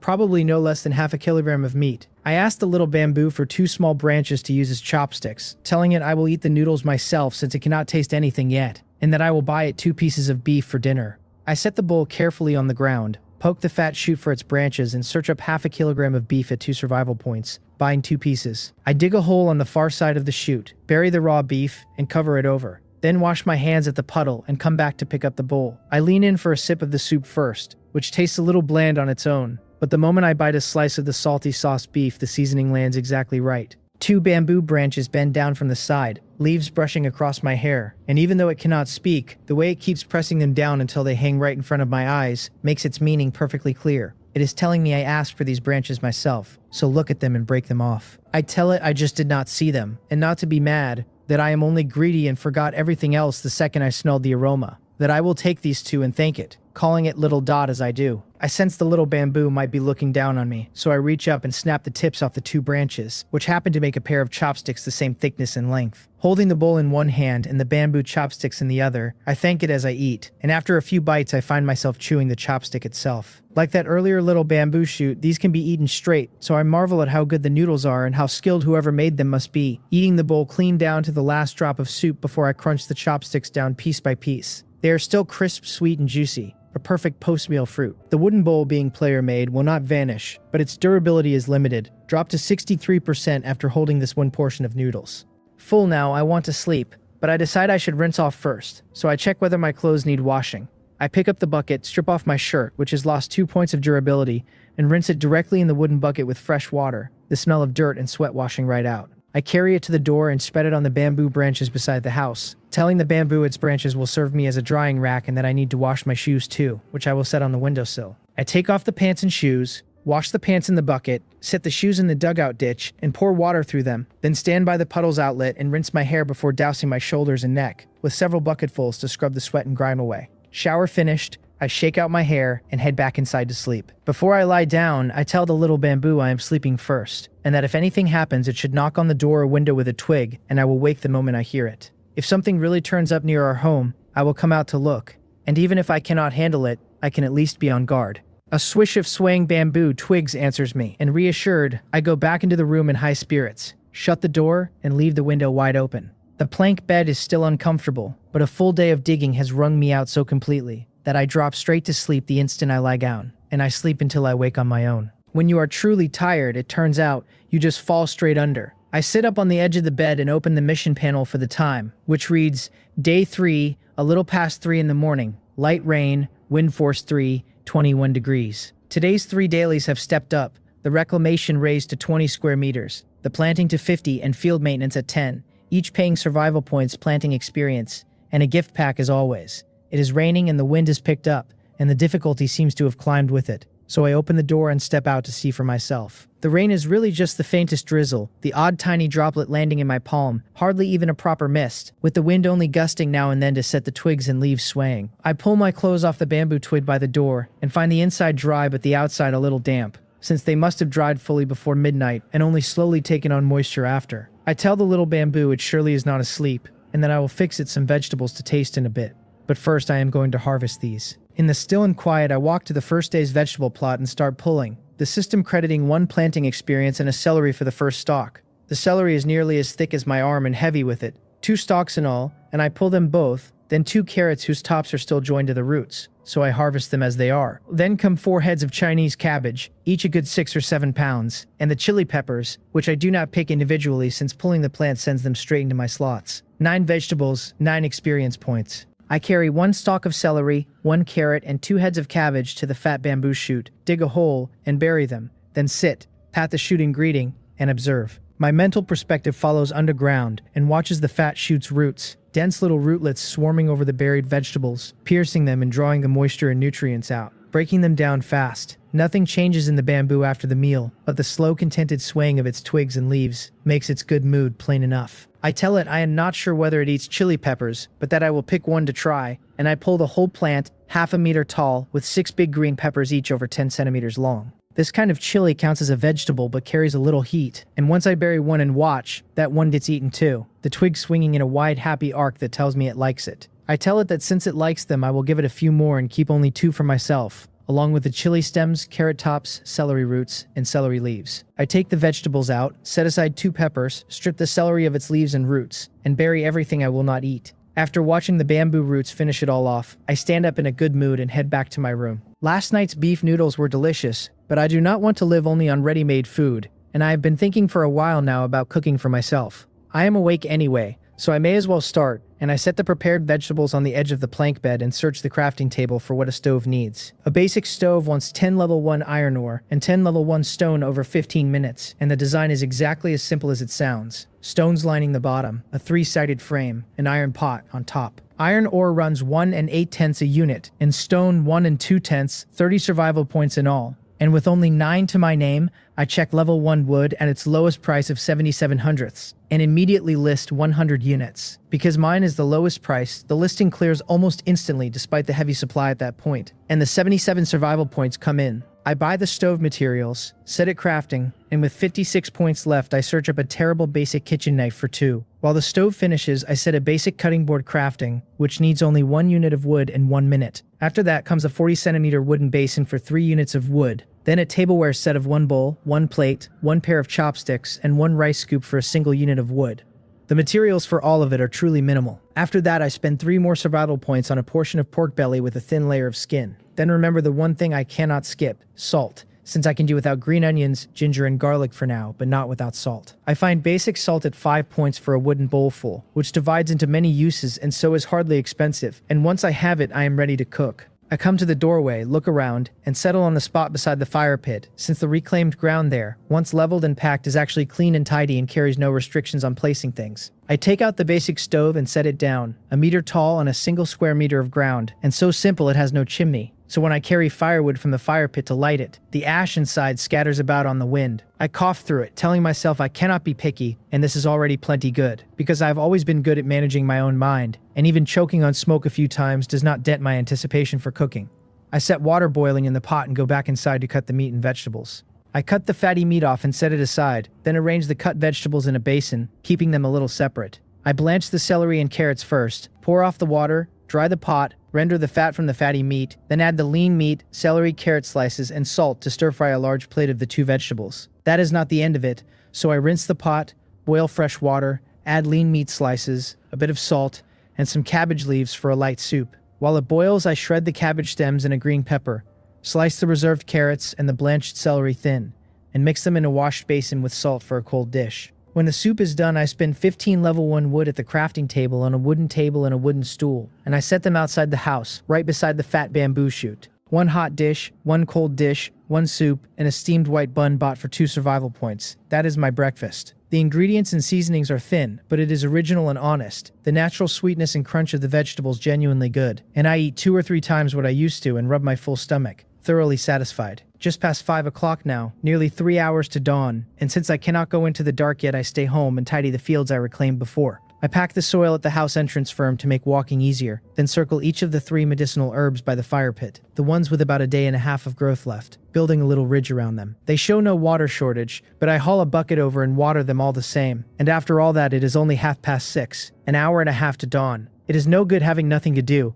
I tell the little bamboo, asking it to keep me company while I practice my talent and skills, since I still do not understand them well. I move the table and chair near the fire pit and sit on the ground to play the skill training game with the little bamboo, which does not respond much until I observe its root system, at which point the nearest twig tilts down and the leaves tap my shoulder in answer. Heartened, I keep guiding its roots, growing whichever segment my spiritual power locks onto, following each one to check on it, resting when I tire and resuming after a dozen minutes. By the time the sky brightens in an instant, a sparse patch of bamboo has come up on the far side of the wooden house, the stalks only as thick as chopsticks, with little bamboo shoots just breaking the soil among them. The system labels these as level 1 bamboo shoot, gathering, and level 1 bamboo gathering, which is different from the bamboo grown before, while the older, denser bamboo carries no label at all. I wonder aloud whether these are all for me, going to check but performing no gathering, then coming back to keep talking at the little bamboo, asking why it has suddenly started giving me gathering-capable bamboo on top of the shoots. There is no answer this time, the nearby twig still, so I tell it fine. I will chop some bamboo and dig the shoots, and at noon buy some meat and flour for bamboo shoot and meat buns. After waiting a while with no response, I reach out by habit to pat the fat shoot, meaning to go dig. The instant I pat it, the fat bamboo shoot that has not grown all this time suddenly splits open. The outer layer cracks and tears, the shoot rocketing upward with a heavy continuous tearing sound, until it has become a great bamboo, 30 centimeters across, climbing straight past 20 meters before it stops and begins throwing out twigs and leaves near the top. I tell it that it really does grow fast, that I checked the time and it shot up that high in 30 seconds, looking up at the swaying leaves overhead and feeling my mental preparation was nowhere near enough. I knew bamboo grew fast, but this speed is just outrageous, and I tell it that now that it is so big I cannot keep calling it little bamboo, and I need to give it a name. I sit back down, lean against the bamboo, and pull up the alien plant entry in my profile to think it over. The panel now reads like my own, a level 1 mutated bamboo type, intelligent and guardian. Combat power 15, skills devour, bamboo cultivation and bamboo twig propagation, and an intimacy of 100% tag blood bonded rooting and spiritual awakening. The other fields are easy enough, but those 2 intimacy tags leave me a little conflicted. Blood bonded rooting. When did I ever drip blood? And the spiritual part I understand, since I am forever locking my spiritual power onto its roots to watch them grow. Then it comes to me, that bit of blood from the skin I scraped climbing the tree, washed off into the watering, that must be what counts. And however coincidentally it happened, it is done now, and the only thing left is the name. I tap the bamboo with my hand and tell it I have decided to call it Bamboo Jade, explaining to this fellow who can no longer be called small why I chose it. From the little I learned in my old life, I tell it, one half of the name speaks of a grove of bamboo, the green forest itself, and the other half is jade, a precious treasure. I did not spend much time in school, and my knowledge is thin, so I could not think of anything finer. The twigs overhead sway in a rhythmic rustle, and I can feel it likes the name, the precious, the treasure of it. As long as it likes the name, I tell Bamboo Jade, That is enough, and it only has to tell me if it ever wants anything, because our home is not really poor, and though we do not have much, at least we can afford to eat, can even afford a little meat. I am in a good mood, leaning against the bamboo and chatting lazily, and though it still cannot talk to me directly, by staying close I can sense some of its feelings. In front of me, the open chat channel runs through a fresh argument, players sniping over whether feeding pets is foolish when people are starving, one calling it brain dead to buy meat for an animal that cannot hunt or gather or plant for you. Another answers that a pet is not about utility, that with so many players' nerves fraying and some going mad in their isolated patches, a pet at least gives a person a reason to keep living. The thread keeps splintering. Someone insists a goal could be anything and asks why pin your heart on an animal instead of your family. Someone snaps back to ask whether their parents are the same species as another man's little pet, and someone boasts that their wolf caught 2 rabbits last night and is nursing their injured leg. The full crowd shouts down the starving yourself for a pet posts, asking why anyone is hungry at all when 3 daily tasks pay at least 15 survival points and a bun costs 2. The hungry crowd fires back that everyone knows the tasks exist, and that the trouble is finishing them when your 3 are to build a breeding pen you cannot afford. I summarize the rest of it to myself, as the same 2 camps it always is.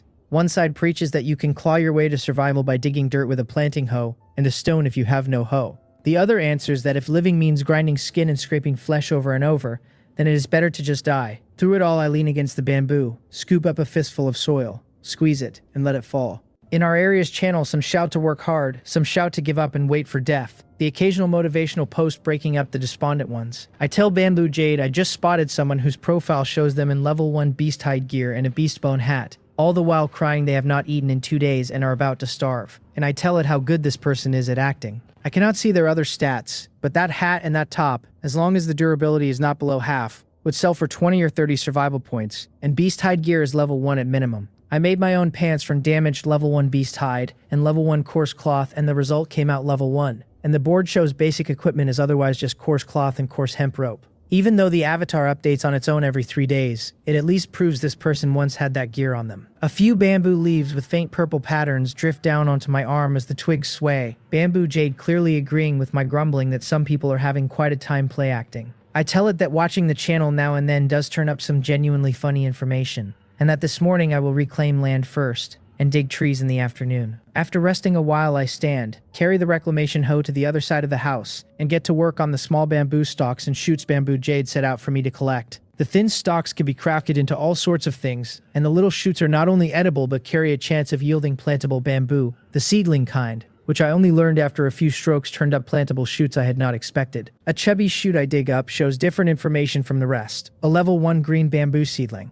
Plantable, where the earlier ones were level 1 bamboo shoots meant for the pot. Bamboo Jade really is versatile, I tell it, growing even the shoots that serve as seedlings. I put it away and keep digging, but there are not many bamboo in this little patch. After over an hour and 2 spent reclamation hoes, I have cleared them all. The haul coming to 43 level 1 thin bamboo poles, 31 level 1 bamboo shoots, 12 level 1 green bamboo seedlings, and 52 firewood. This batch is a mix of bamboo twigs, leaves, and withered roots, since last night's firewood burned up cooking breakfast. I decide to reclaim first, putting together the 20 square meters of farmland, then plant. I stop to wash my hands, drink some water, and rest 10 minutes, then pick the hoe back up and work the land next to where I dug the bamboo, the few cleared square meters already showing as plantable farmland now that the roots are gone. Without the tangled bamboo roots fighting me, the new field comes much easier, and once I finish over 10 square meters of farmland, one of today's dailies completes, telling me I have reclaimed 20 of 20 and paying 20 survival points, 20 experience, and a gift pack. The higher the requirement, the greater the reward, so I open the pack hoping for seeds, and my luck holds, 10 random seeds dropping in. That leaves me 10 random seeds and 12 plantable shoots, still 28 short of the 50 plantings the second mission wants. And with only 44 survival points and random seeds at 7 7/10, I am not even close. I tell myself I will finish mission 3 first and then find a way to scrape points together, and I hold off planting the seedlings, since the quantity is high, and if I cannot reach 50 today, I may as well save them for tomorrow. I go into the still sparse bamboo and loosen the soil for yesterday's plants one at a time, crushing the clumped crusts back around the crops, the maintenance progress ticking up piece by piece until it completes at 10 of 10 for 10 survival points, 10 experience, and another pack. This one is less kind, giving 5 survival points and a piece of bread, which converts to only about 7 points all told. With nothing left to look forward to from the packs, I take a short rest and head out into the thickening drizzle. The withered trees near home refresh once a day at random, and anything I leave ungathered vanishes when they reset, so I walk to the nearest one and start digging. working tree to tree with brief rests between. After 6 trees, I reach a new one and freeze, because there is a supply crate buried beneath it with only a corner showing. The day before yesterday, I found one only because a mission guided me to it. And yesterday I ran all day and saw none, so maybe today is a stroke of luck, and I dig with rising excitement until a few strokes free it. I set the dusty gray box on the ground and open it, and the system credits 50 survival points outright, files 50 level 1 wheat seeds into my slots, and drops a level 1 mutated fox cub straight into my palm. I cradle the pink-skinned little thing, barely a wisp of fur on it, and need a moment to process this, because a mutated cub is certainly better than a plain one. But why has it come to me a newborn? I have never raised a small animal in my life. The system reads it as a level 1 mutated fox cub, raisable in the neonatal stage, a newborn abandoned by its mother for being sickly and weak. Its odds of survival extremely low. Abandoned, I think, cradling the little fox that has not even opened its eyes. And I lose all interest in digging trees, tucking my hand inside my clothes to shield it from the chilly drizzle, and running for home. I have 3 real choices. I could list it and sell it, since some player with money who likes foxes might buy it, heal it, and raise it. I could keep it and feed it and let it endure on its own, surviving or not by its own fate. Or I could treat it with medicine, clear the illness, and make up its congenital deficiency. Except medicine that mends a congenital deficiency is not a matter of whether I can afford it, since the search turns up nothing of the kind at all. I hold the little fox up to Bamboo Jade, and tell it to look at this little dot, a newborn fox cub abandoned by its mother, and that we will raise it at our home for now, and see whether we can help it grow up. The leaves overhead rustle, and once Bamboo Jade sends me a feeling of anticipation, I carry the cub inside. I tell it I will buy it some beast milk to drink for now, and that it has to work hard too, and try to survive. Then I set it on the wooden bed and spend 10 survival points on a bowl of fresh, warm level 1 fox milk. It is the same kind of wooden eating bowl, filled with milk, and I bring the cub's head close to it, but it is far too small and weak to feed itself, showing no reaction to the bowl at all. This is weakness taken to the extreme, I tell it with a helpless sigh, and decide to try something even if I do not know whether it will work. Holding the bowl in one hand and the cub in the other, I sit and reach for it with my talent. Making spiritual power contact is not hard anymore, since I am proficient from all my time with Bamboo Jade, but the cub is so weak and its own spiritual power so faint that I drain myself nearly empty over repeated tries with no effect. I rest to recover and try again, and after over an hour of this, the cub so frail its belly barely moves with breath, I finally see its condition. There is a small clump of fur in its respiratory tract, not enough to block its breathing entirely, but with each slow breath the clump is creeping further inside. The moment I see the cub's true crisis, the skill I taught myself before strengthens, and upgrades the system, promoting my nature-type plant observation into the nature-type biological observation. My spiritual strength rising and my combat power climbing by another 5. Seeing the danger clearly is what triggered it, and my own power has grown again right alongside the cub's diagnosis. I carry the little fox out the door to the patch where Bamboo Jade grows, set it down, and ask Bamboo Jade to help me save a life, needing some very fine roots to draw that tuft of fluff out of the cub's respiratory tract while I control them. I never learned any of this, but now I can see exactly where the worst of the problem sits. When roots as thin as a strand of hair break the soil, I lay them carefully into the cub's nasal cavity, close my eyes, and lock my mental perspective onto them, letting them grow slowly inward. Inch by inch they near the fluff, and when they finally touch it, they twist a few times to tangle it, and with me guiding, I draw the 2 thin roots back out. I tell Bamboo Jade the cub can drink milk now, and ask it for a piece of the little bamboo tube, carrying the fox toward the house until I remember at the doorway that bamboo is hollow. I take a small twig from Bamboo Jade, trim the excess from both ends, and smooth it so it will not poke the cub's mouth, and it is ready. I rinse my own mouth to be sure there is no strange taste, take a mouthful of fox milk, bite onto the bamboo tube, and feed the milk slowly into the cub's mouth through it. It struggles to drink, managing maybe a 1/5 of each mouthful I give it, but even a little is reaching its stomach, and with something in there its condition can recover a touch. The whole time I have to watch closely so I do not give too much or too little, or let it choke. In over 20 years, this is the first time I have ever cared for a cub so carefully, and I tell it that it has to survive, that only by surviving can it go seeking the good food, the beautiful scenery, and the fine moods this world holds. I look at the now empty bowl and cradle the cub in my palm, gently rubbing the belly of a thing smaller than my hand when it curls up. For the moment it does not look about to stop breathing, but it is so small its fur has not even grown in, plainly different from the fox cubs on the consignment board. A search of the board turns up plenty of cubs, the cheaper ones plain livestock with clean white, black, yellow, or gray fur, looking soft, and 100 some mutated ones too, but all of those are healthy, nearly identical to the ordinary stock. I tell the cub I will give it a name first, and that I will call it Jangsing, hoping it can hold on and survive. Unlike the little bamboo, which I named only after it grew, I named the fox straight away and listed in my personal panel. The panel now reads me as the player tagged Wasteland, Zone 77, 1551, Name Yechan, talent nature, serenity, combat power 16, profession basic planting at level 0 with 163 of 1000 experience, skill, biological observation. My homestead holds a basic wooden house, a basic water vane, and an extinguished basic fire pit. My fields, a basic field of 30 and 8/10 square meters. My alien plant bamboo jade in its growth stage, and now my pet Jangsang, a level 1 mutated fox, in the newborn stage. I have 99 survival points, and all 7 slots full, holding 128 level 1 wood, 332 firewood, 43 thin bamboo poles, 31 bamboo shoots, 12 emerald bamboo seedlings,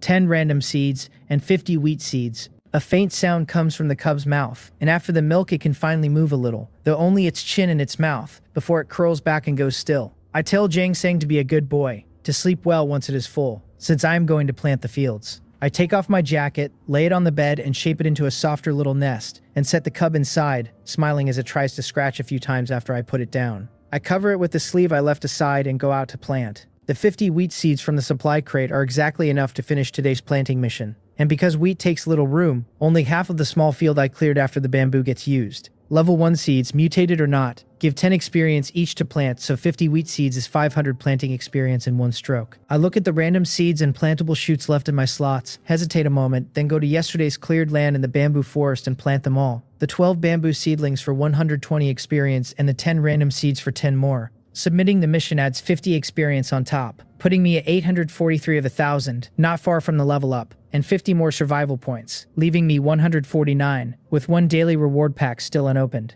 I open it and my eyes widen at the basic fertilizer manufacturing furnace sitting in my slot, because fertilizer is barely sold on the board, hardly the sort of thing that seems mass-producible. The furnace lists a 2x2 footprint, the ability to ferment placed materials into different fertilizers, and a basic level cap that only processes materials from basic up to level 1.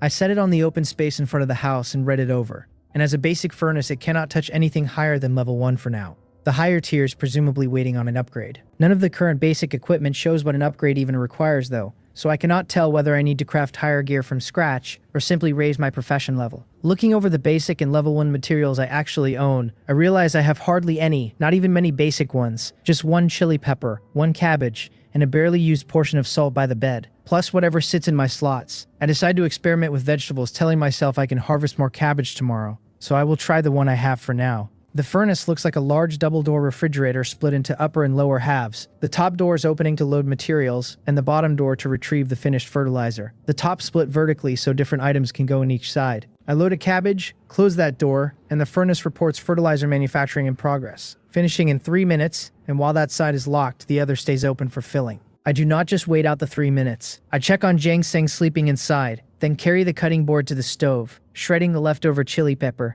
buying a piece of fat and lean pork for 3 survival points to shred as well, and making stir-fried shredded pork with chili. The furnace counts down as I cook, and once the dish is plated I go to retrieve the fertilizer, which reads as a basic small portion made from vegetables, extremely low effectiveness. The retrieval door opens onto 4 compartments holding only a tiny pile that goes straight into my slot, looking like nothing more than a heap of vegetable scraps. I bring it to Bamboo Jade and pile it on the soil, asking it to try the fertilizer I just made and tell me whether it does anything. A few rustling shakes of a twig, and a short length of root pokes up to touch the fertilizer, growing a little on contact before quickly withering, since the stuff is dry and thin and useless to a plant that draws nutrients actively, though it should still help ordinary plants that do not. I tell it I will go try it on the others, that the hemostatic grass over there should be able to use it, and I scoop the rejected fertilizer into a bucket, carry it over, dig a hole, and bury it. The hemostatic grass is basic level 2, and with fertilizer its growth countdown speeds up until a dehydrated tag appears.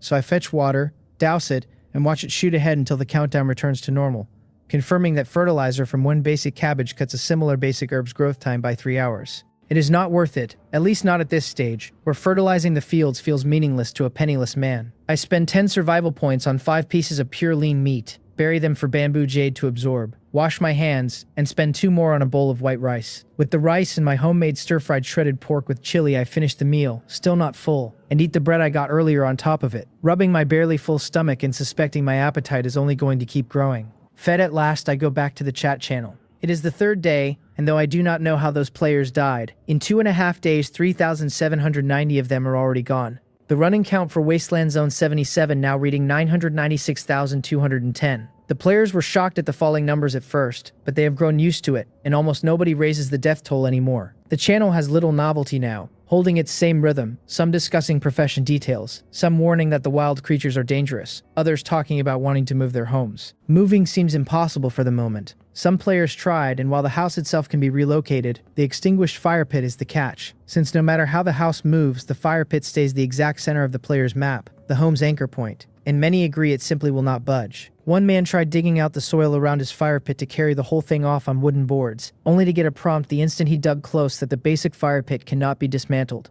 I tell myself the fire pit is probably upgradable, but that none of this has much to do with us, since our home does not need to move. I glance at the heap of spent charcoal not far off and reflect that I never once considered moving. I am a planting player. Planting needs fields, and bamboo jade has already rooted and sprouted into a grove that follows its own whims. Moving is out, and all I can do is keep clearing land, growing more fields, and raising higher crops. After lunch, I go around watering my planted crops, 3 from the first day, 10 from the second, and 72 more planted today. The willow is nearly ready to harvest. The level 1 willow sapling can be cut in about half an hour, and the rest will wait until tomorrow morning at the earliest. Today's batch is the slowest. The 50 level 1 wheat plants needing 120 hours, a full 5 days, and the 12 bamboo shoots 72 hours before the bamboo can be harvested. The 10 common random seeds are all ordinary vegetables, 2 of them bok choy ready tomorrow, and though it is drizzling, the faint rain does nothing for the soil. So once I have watered them, the leaves perk up all the more.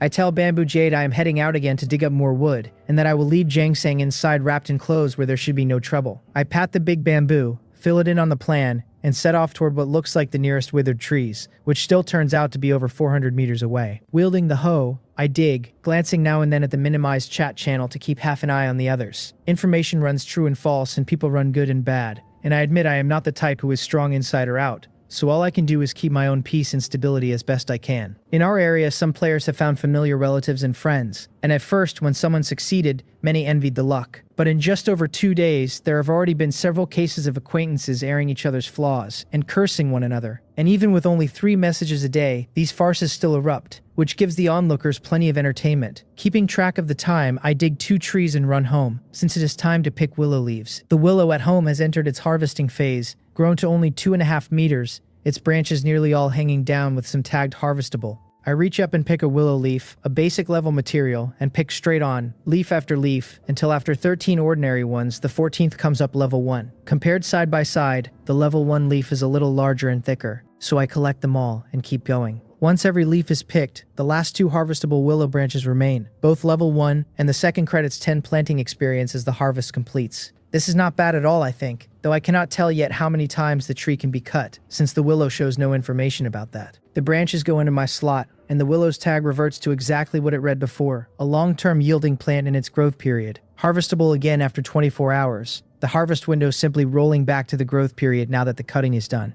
I ask Bamboo Jade whether it can eat these, holding off on selling them, figuring level 1 materials should at least carry some nutrition. The leaves rustle, and Bamboo Jade sends me an eager feeling, so I tell it that for it these should be delicious. Dig a hole, and put 2 level 1 willow branches and 4 level 1 willow leaves inside. I cover them with a layer of soil, and a bamboo root grows to the spot, branching into dense little rootlets that wrap the materials and slowly break them down. If it is delicious, then that is good, I tell it, and I will feed it more when I harvest tomorrow. And feeling the emotion the bamboo sends back, I am genuinely happy too. I still cannot tell what eating these materials does, but at least they are something Bamboo Jade finds delicious, so I will keep feeding it more in the future. Checking the time, it is only a little past 2 in the afternoon, so I set out again to dig as many withered trees as I can. After 2 trees, at the 3rd one I spot another supply crate refreshed, wrapped inside the withered branches, and I dig the tree up, push it down, and the materials in the crate spill onto the ground together.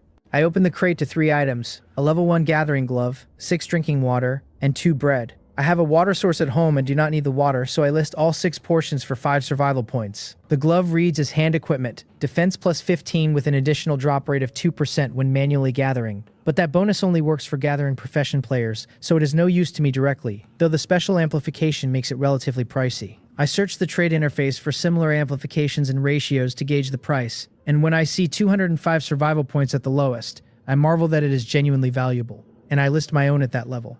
Plenty of players cry that they are too poor to eat, but some are making real money. Gathering players pull extra drops when they gather, seeds or saplings are similar, and hunting players, it is said, may turn up extra equipment or extra breedable young animals after a kill, while planting and breeding have their own extra events too. My own big Bamboo Jade, is exactly that. a mutated plant that crossed certain conditions twice and evolved from a mutated plant into a mutated plant with consciousness, and the two are not quite the same thing. A mutated plant without self-awareness still counts as a planted crop, maybe ornamental with special effects, maybe yield-boosting or mutation-producing, while the breeding profession runs on a parallel pattern. The way my former cousin once posted in the channel that once you raise a special mutated animal, it can guard the house. The gathering glove and the 6 portions of drinking water all sell within minutes. The 5 survival points crediting on their own, and the whole supply crate comes to 210 survival points with 2 loaves of bread tucked into my slot for dinner. In high spirits, I keep hunting for fresh withered trees, scanning the ground for another crate as I run. But the crates are never common, and I do not turn up a second one before nightfall. Some days the wasteland is generous and some days it just hands you firewood, and I have learned not to argue with it. I head home before dark, greet Bamboo Jade first, and duck inside to check on the little fox. The pink-skinned cub has woken and is shifting slowly inside the clothes I wrapped around it, a thin layer of white fuzz already coming in over the bare skin. I tell Jang Zhang it is growing fast, that if I had not bound the clothes so tightly it would have crawled right out, and that it must be hungry. I unwrap it, lift the warm little thing into my hand, toss the clothes aside, and spend 10 survival points on a portion of fox milk. It can move now, but it is still weak and sickly. The sound it makes fainter than a mosquito, and yet this time it manages to lap the milk from the bowl on its own. While it drinks, I slip outside once to add firewood to the pit before dark, then come back to it. I keep a hand braced under it so it does not topple in, and it works through the bowl bit by bit, resting after every few sips before finding the strength to go on. The bottom of the bowl shows by 12 minutes shy of 7 in the evening. It took a full hour, but it kept the milk down, and after another sleep its fur should be nearly grown. I rub its belly, watch it curl up shivering, and settle it back into the clothes at the head of the bed. Now it is my turn to eat. There are still over 30 small bamboo shoots at home, tiny but plentiful. So I spend 3 survival points on a piece of well-marbled pork, slice it and stir-fry it, the 2 loaves of afternoon bread serving as the staple. Before I sit, I scrub the pot and set water boiling so I can mix it later for a warm bath. A rush of swaying leaves makes me stop mid-meal, and I reach out to catch the bamboo twig leaning close. I ask Bamboo Jade whether there is prey. Putting down my chopsticks, I grab the reclamation hoe and slip into the bamboo grove. Because sparse as the bamboo is, I am the best bait standing inside it. The fox is far more fragile, so it stays shut in the house, the closed door blocking any creature outside from spotting or targeting it. Feeling the root system shifting underground, I grip a nearby stalk and explain to Bamboo Jade how to dig the trap. The trick is not to cut the path outright but to misdirect first, making the prey believe the threat is only me and the swaying twigs on the surface. More work, but the surest way to keep every animal here. I have never fought a whole pack myself, but the hunting players in the chat channel say taking down a full pack is miserable. Kill some of them too fast and the rest bolt, and they do not despawn overnight either. They dig in or hide in cover and wait to take their revenge. What has spawned near my home this time is a wolf pack, 15 level 1 wolves, and sensing me they circle slow, trying to close into a pincer. The leaves rustle and shed the little rainwater pooled on them, and a fresh bamboo shoot sprouts right at my hand and climbs fast, the stalk shooting up as I hook my grip onto it. When it stops, I have one arm crooked around a joint where a twig grows, and I am hanging over 3 meters off the ground. With the bait strung up, the surrounding twigs start swaying in scattered sections, and it sounds for all the world like some creature is darting through the grove. The illusion is a little thin. There are no footsteps in it, but the wolves are not bright, and they follow the sound and quietly circle.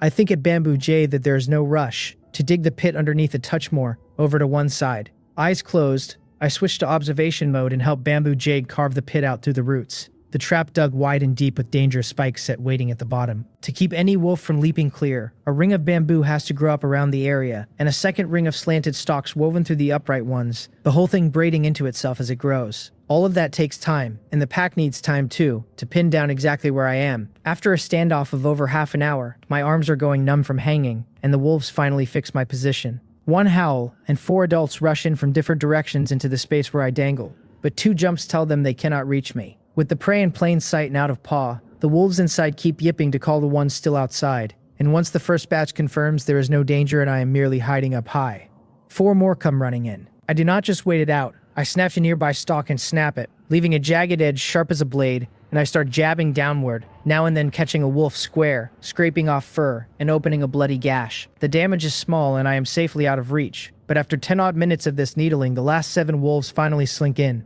slipping through behind me as if to take me from the rear. Like hell that is happening. I hug the bamboo and swing half a circle, watching through the roots as the level 1 wolves pour into the trap, and I signal Bamboo Jade to close the net. The crisscross root system underground stirs, channeling its nutrients into the bamboo fence around the pit, and the roots it drains wither and shatter in an instant. With their support gone, the soil collapses and bears the true shape of the trap, the wolves inside trying to scramble out but losing their footing before they can push off, dropping down with the falling dirt. The pit is only a little over 2 meters deep, and the spikes do not kill them all outright, but once they are in, there is no climbing out, the layered bamboo pressing down diagonally lower and lower until it flattens across the top. Around the rim, the roots that ate the soil wind tight in dense coils the wolves cannot gnaw or claw through, and overhead a lid of interlaced bamboo spreads thicker and thicker, leaving only a few fist-sized holes. Bamboo jade lowers me to stand above those holes, and I reach down again and again to grab the bamboo growing into reach, each stalk snapping off with a sharp slanted cut. I drive the lengths through the gaps like spears into the trap, and at first the slower jabs let a wolf or two dodge. But as I keep at it, the bamboo builds into walls, cornering them until they have to take the cuts. The killing goes slow, partly because one wolf is hard to finish,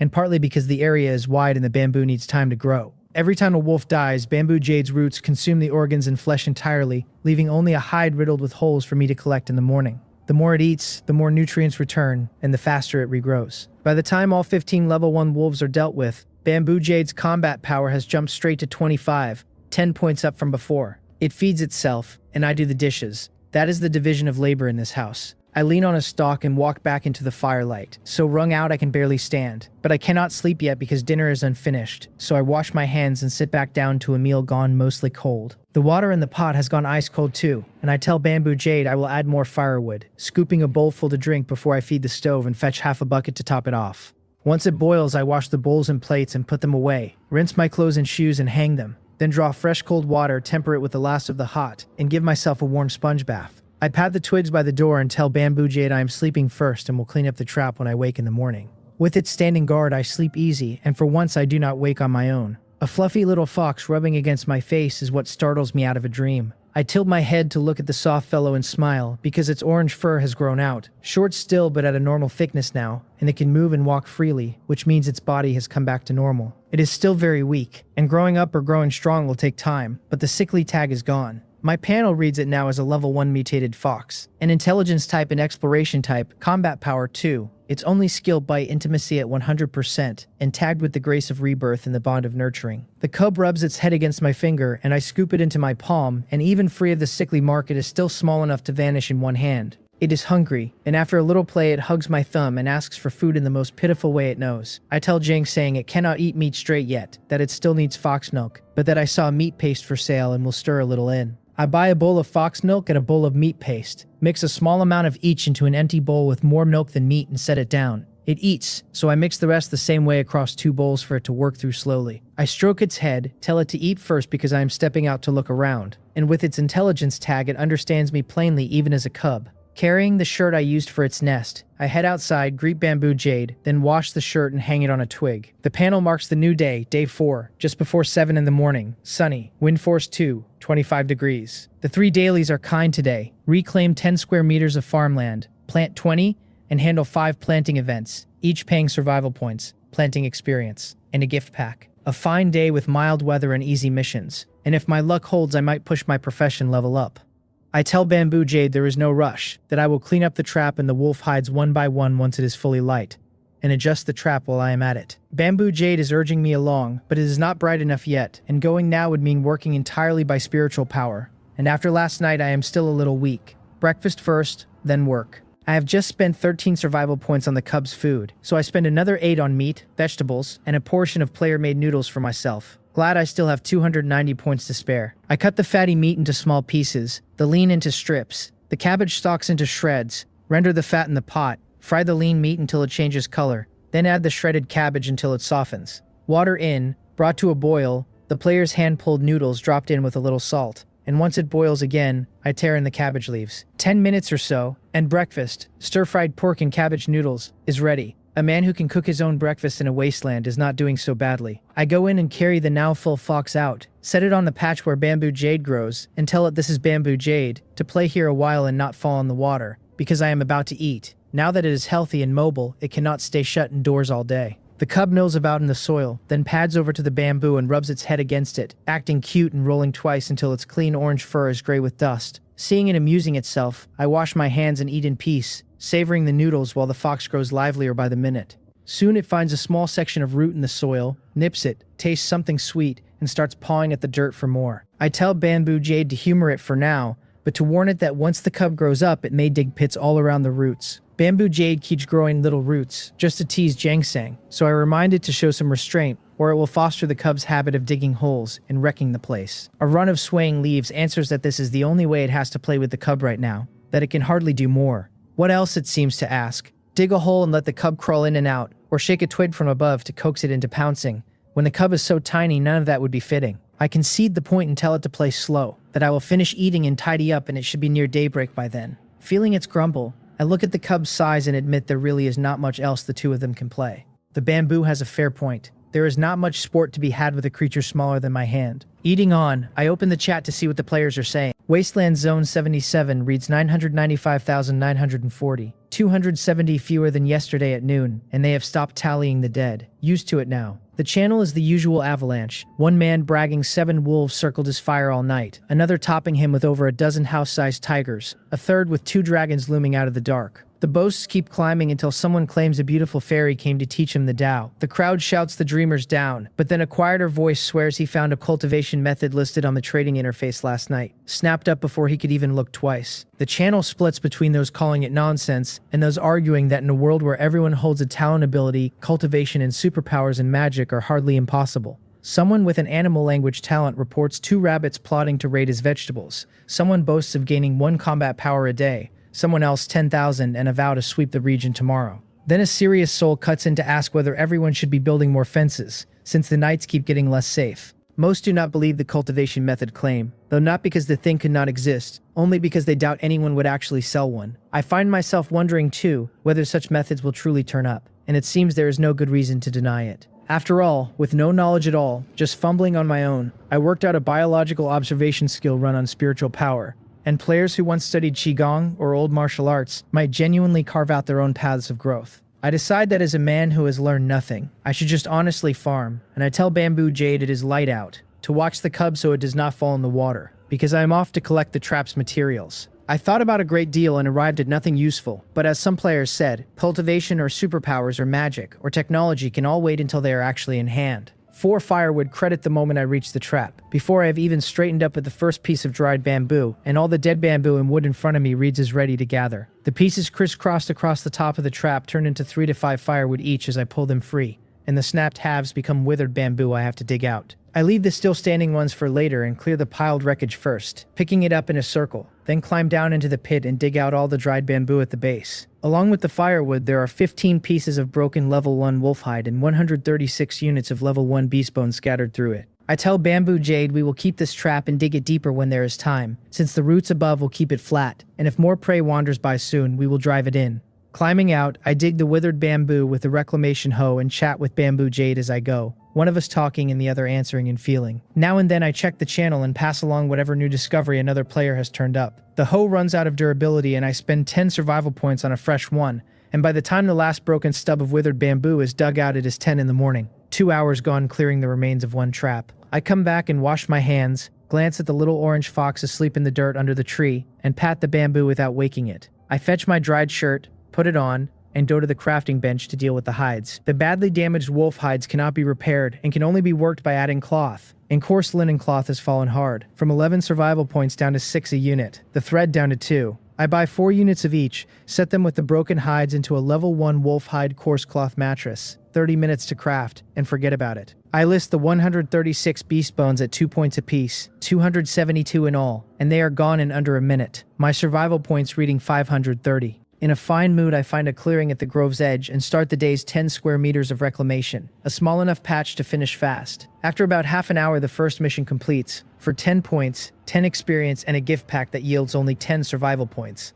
Rather than rush the planting for mission 2, I level the new ground and go straight to mission 3, handling 5 planting events, some short of water, some weeded, finished with light maintenance. That pays 50 points and 50 experience in the gift pack that gives the most. Players say this richest daily pack is the one most likely to hold something good, and it gives me 10 seeds, which is not a surprise but a good deal better than 10 survival points. For the second mission, I spend 83 survival points on 10 more random seeds, 20 units total, the amount required. I plant them 3 at a time, and 3 in a row come up medicinal, hemostatic grass, then snake repelling grass, then peony, each a seedling harvestable in 3.5 days. Medicinal herbs almost never used to drop from random seeds, so 3 straight lifts my mood with each one, and by the end of all 20 I have 14 medicinal herbs, 2 bananas and 4 vegetables. My luck today is genuinely good. I wash my hands at the puddle and look back at the row of labels, with something close to feeling, because among ordinary planted crops, vegetables are the cheapest on the trading board, though also the fastest to grow. The mission credits another 20 experience, and with the 20 from planting my total reaches 953. Ginseng wakes at the noise and runs to me on its short legs, and I ask whether it is hungry, scooping it up and sitting back against the bamboo to tidy the dirt-caked fur ball. It fell asleep face down in the soil, and rolled until it is filthy. It shakes its head, hugs my finger, rubs against it, not hungry, not eating, not sleepy, just wanting to play. I catch the twig that moves in front of me and shake the leaves to tease it, then remember the mattress is finished and tell it we will go see what we will be sleeping on, that I am finally done with hard bedboards. I carry it inside, lift the mattress off the bench and set it on the little wooden bed. 4 pieces of coarse linen wrapped top and bottom, the hide sealed in the middle, the thread sewn back and forth in 6 rows, 3 or 4 centimeters thick.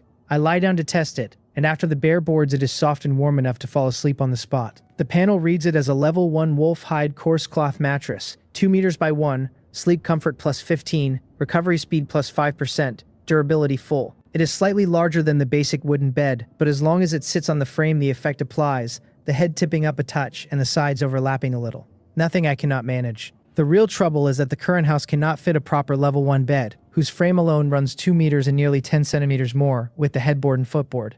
A real bed will have to wait until the house has the blueprints to upgrade or an upgrade prompt appears. I almost forget the gift pack, set the cub on the mattress to run loose, and open it to 10 level 1 coriander seeds. And these are level 1, which means this time I can level up.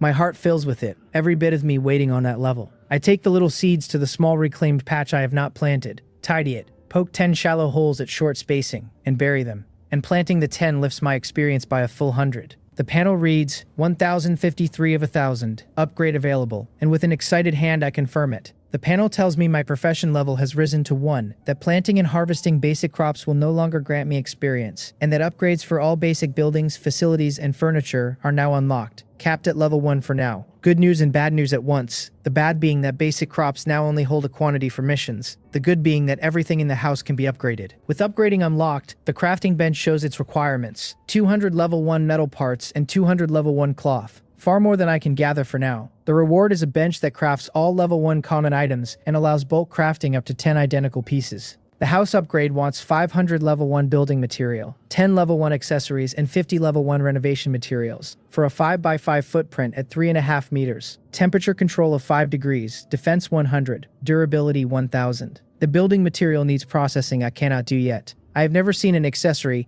and I guess the renovation materials only appear after the bench reaches level 1. The bed can upgrade too, but it would not fit, so it stays, and stepping outside I find the one thing I can actually improve right now. The fire pit. It began as a newbie pit and became a basic pit after going out and being relit, and upgrading it is very simple. Only survival points, 537 of the needed 500. The level 1 fire pit lights a 10-meter radius with a slight warming effect that fades with distance. Remembering how blind I was in the grove when the wolves came at night, I wince at the cost but upgrade it anyway, because the crops at home will have a little more protection. The moment I confirm, the pit that held only a few small sticks erupts in flame over 2 meters high before it settles, the small ring becoming a large one, 6 2-meter timbers leaning together vertically with branches of twigs nestled in the middle. I feed in 1 piece of firewood and it still burns the same 1 minute, so it has not turned up its nose at basic fuel just for ranking up.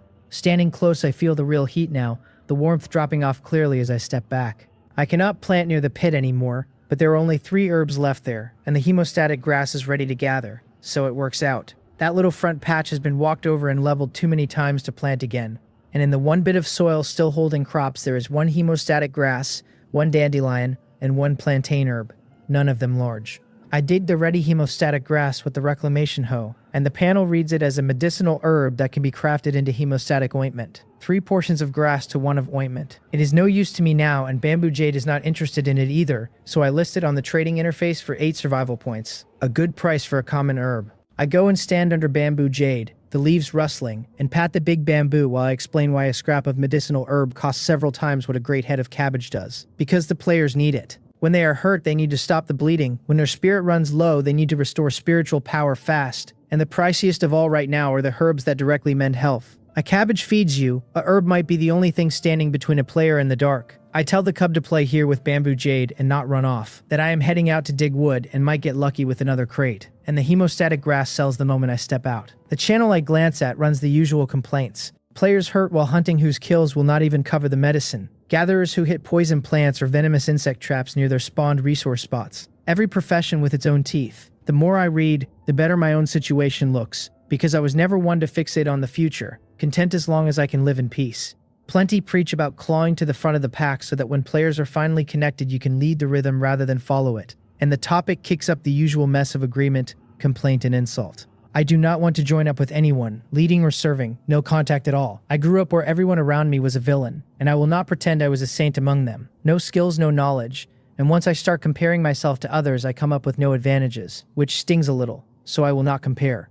I push down the tree I have basically dug out, gather the wood and firewood, and run toward the next withered one, telling myself that my home's real advantage is not me, so there is no sense feeling sorry about it. Just keep working, dig a few more trees before dark. I dig over 30 trees that afternoon, and not one crate. Home before dark, I harvest the level 1 willow first, feed the leaf and branch to bamboo jade for 10 experience, then take the first day's medicinal herbs, the second day's vegetables, and yesterday's bok choy, none of them giving experience now. Only usable materials. I list the medicinal stock for 13 survival points and the vegetables I do not care to eat for 14 more.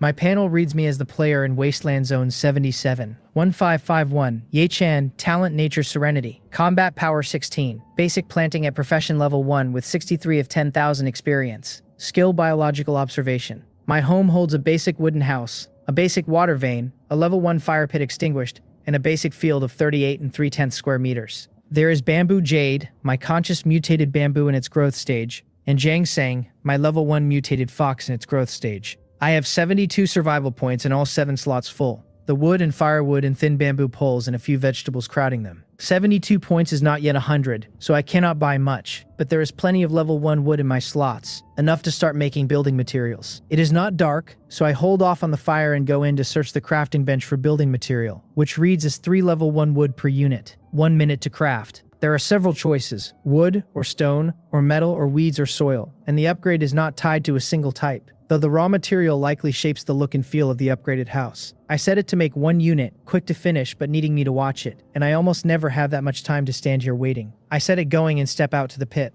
5 minutes to dark, so I feed the pit 846 firewood, confirm it will burn until tomorrow's dawn, and finally start dinner. I buy 2 pieces of meat and mince them, boil water, drop the mince in as meatballs, add bok choy and cabbage leaves, and once it boils again, add a portion of player-made hand-pulled noodles, and that is dinner served. I scrub the pot, fill it, and set it boiling for later washing and bathing, and while dinner cools I buy more meat paste and fox milk and mix ginseng's dinner.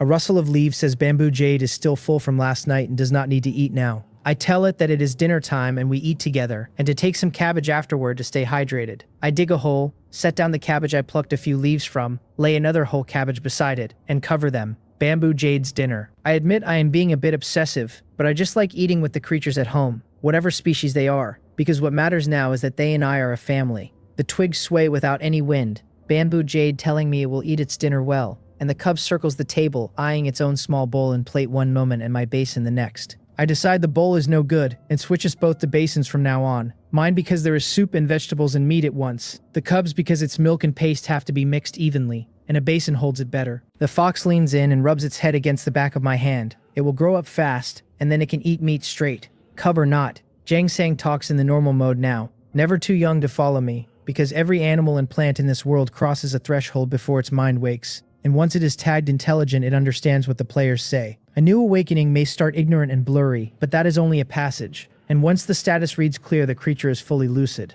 I smooth its fur and tell it to eat, then rest well after, since other creatures might come in the night, and I pour a little of the mixed paste onto a plate so it eats easily, refilling as it clears each portion. I eat my own, tend the cubs, and chat with bamboo jade between bites. After dinner I remember the building materials on the bench, the thing I always forget when I am busy, and I go in to collect the finished ones, load new stock, and come back to scrub and put away all the tableware. Then I set another batch crafting, wash my hair and clothes, and bathe, hang everything to dry and set the bench one last time before bed. I do not want to keep staring at the countdown, so I set the cub at the head of the bed and lie down myself. Tonight I sleep on a mattress with much more comfort, and as long as nothing wild comes calling, I expect to sleep until broad daylight. The new day brings a real shift in the dailies. Day 5 just past half 7 in the morning, clear, wind force 4, 27 degrees, and the missions are no longer reclaiming or ordinary planting. The bar raised straight to level 1. Water 40 fields, plant 20 level 1 crops, raise the field level by 1 square meter. The rewards climbing with the difficulty, the second paying 200 survival points and 200 experience.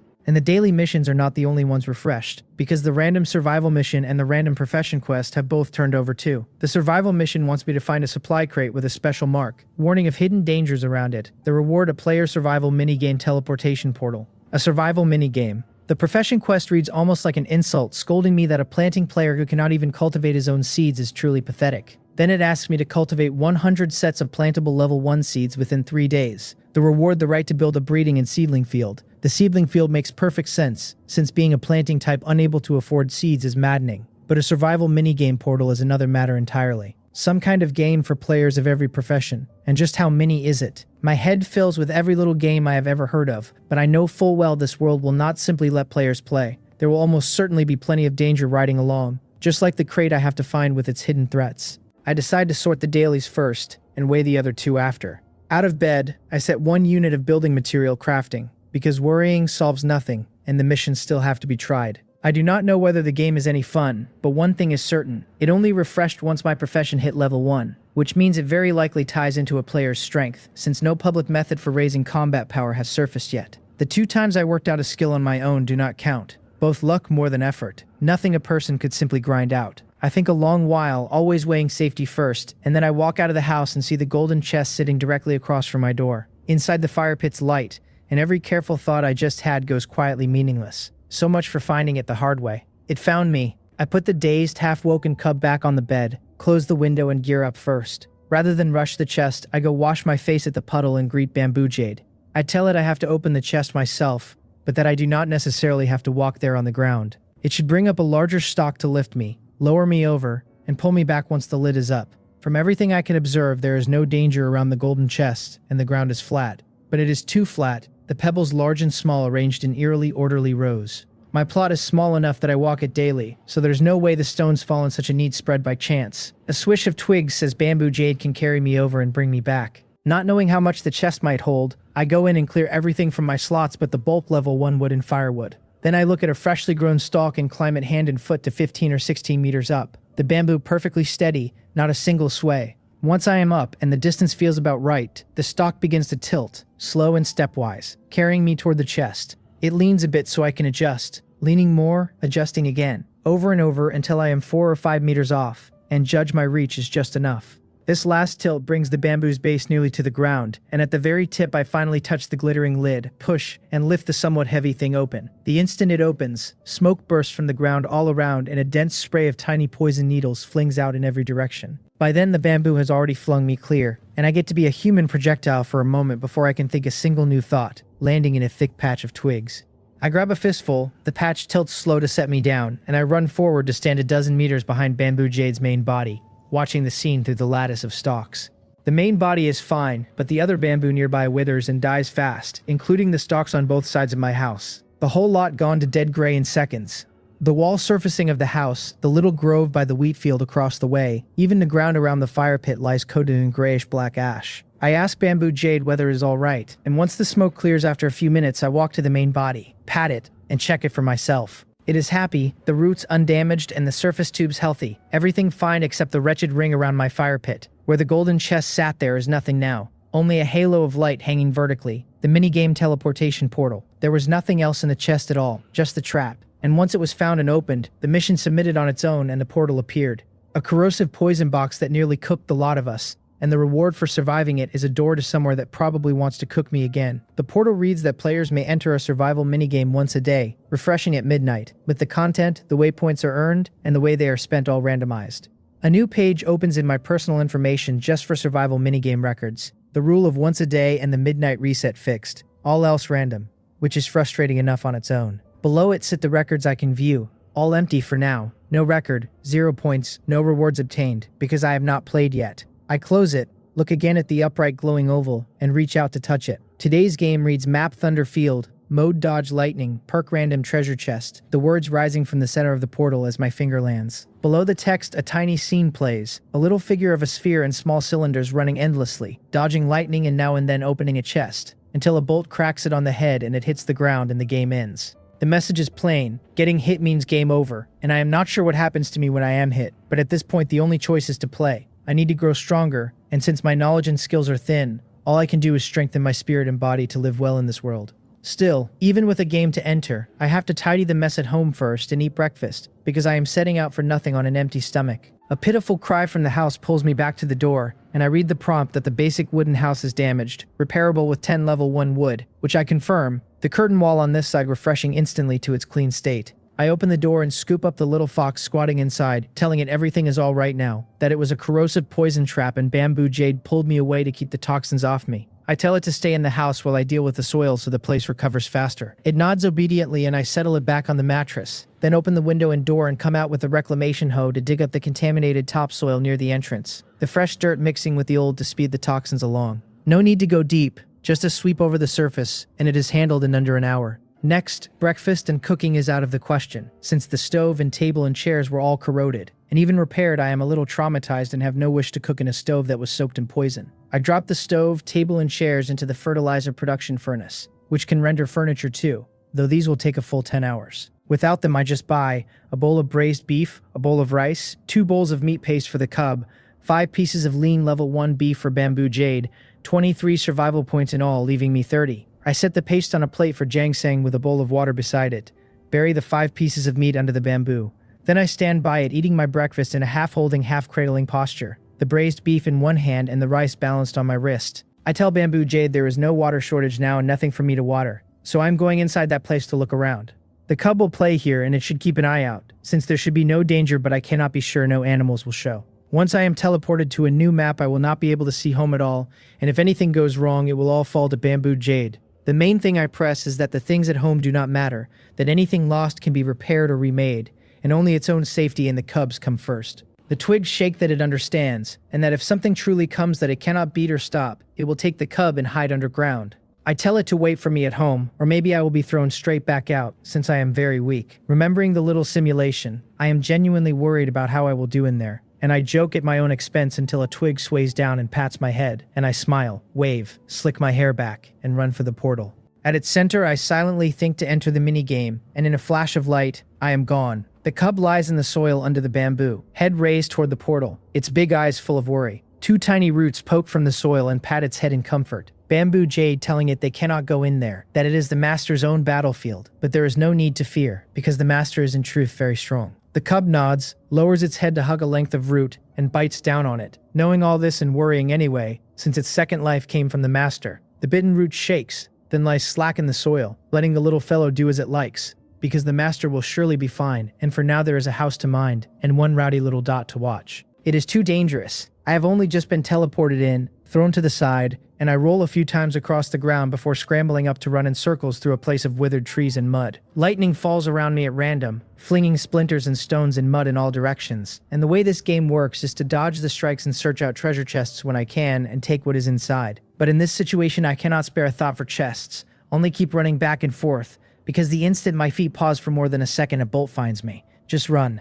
No need to mind direction, only keep moving and keep the lightning off me, the single thing I can do. I spot a chest ahead, but a ring of lightning flickers on the mud all around it, so as I close in I cut my steps and skirt 2 or 3 meters wide of the ring and run on. The bolt chasing me lands the moment I peel away, exploding on the shallow mud, linking with the ring, blowing that whole patch into a spray. Several meters off I push faster, and the second my toes go numb I leap and slam into a nearby withered tree, which collapses on impact. I brace against the trunk, roll over in a graceless heap, step off the tree, and run on without steadying myself. 2 or 3 minutes of being chased and my mouth is dry, my breath heaving on its own. This game is no fun at all, and I think it is a mercy the survival game outside does not demand this kind of suffering, or 99% of people would die in a single day.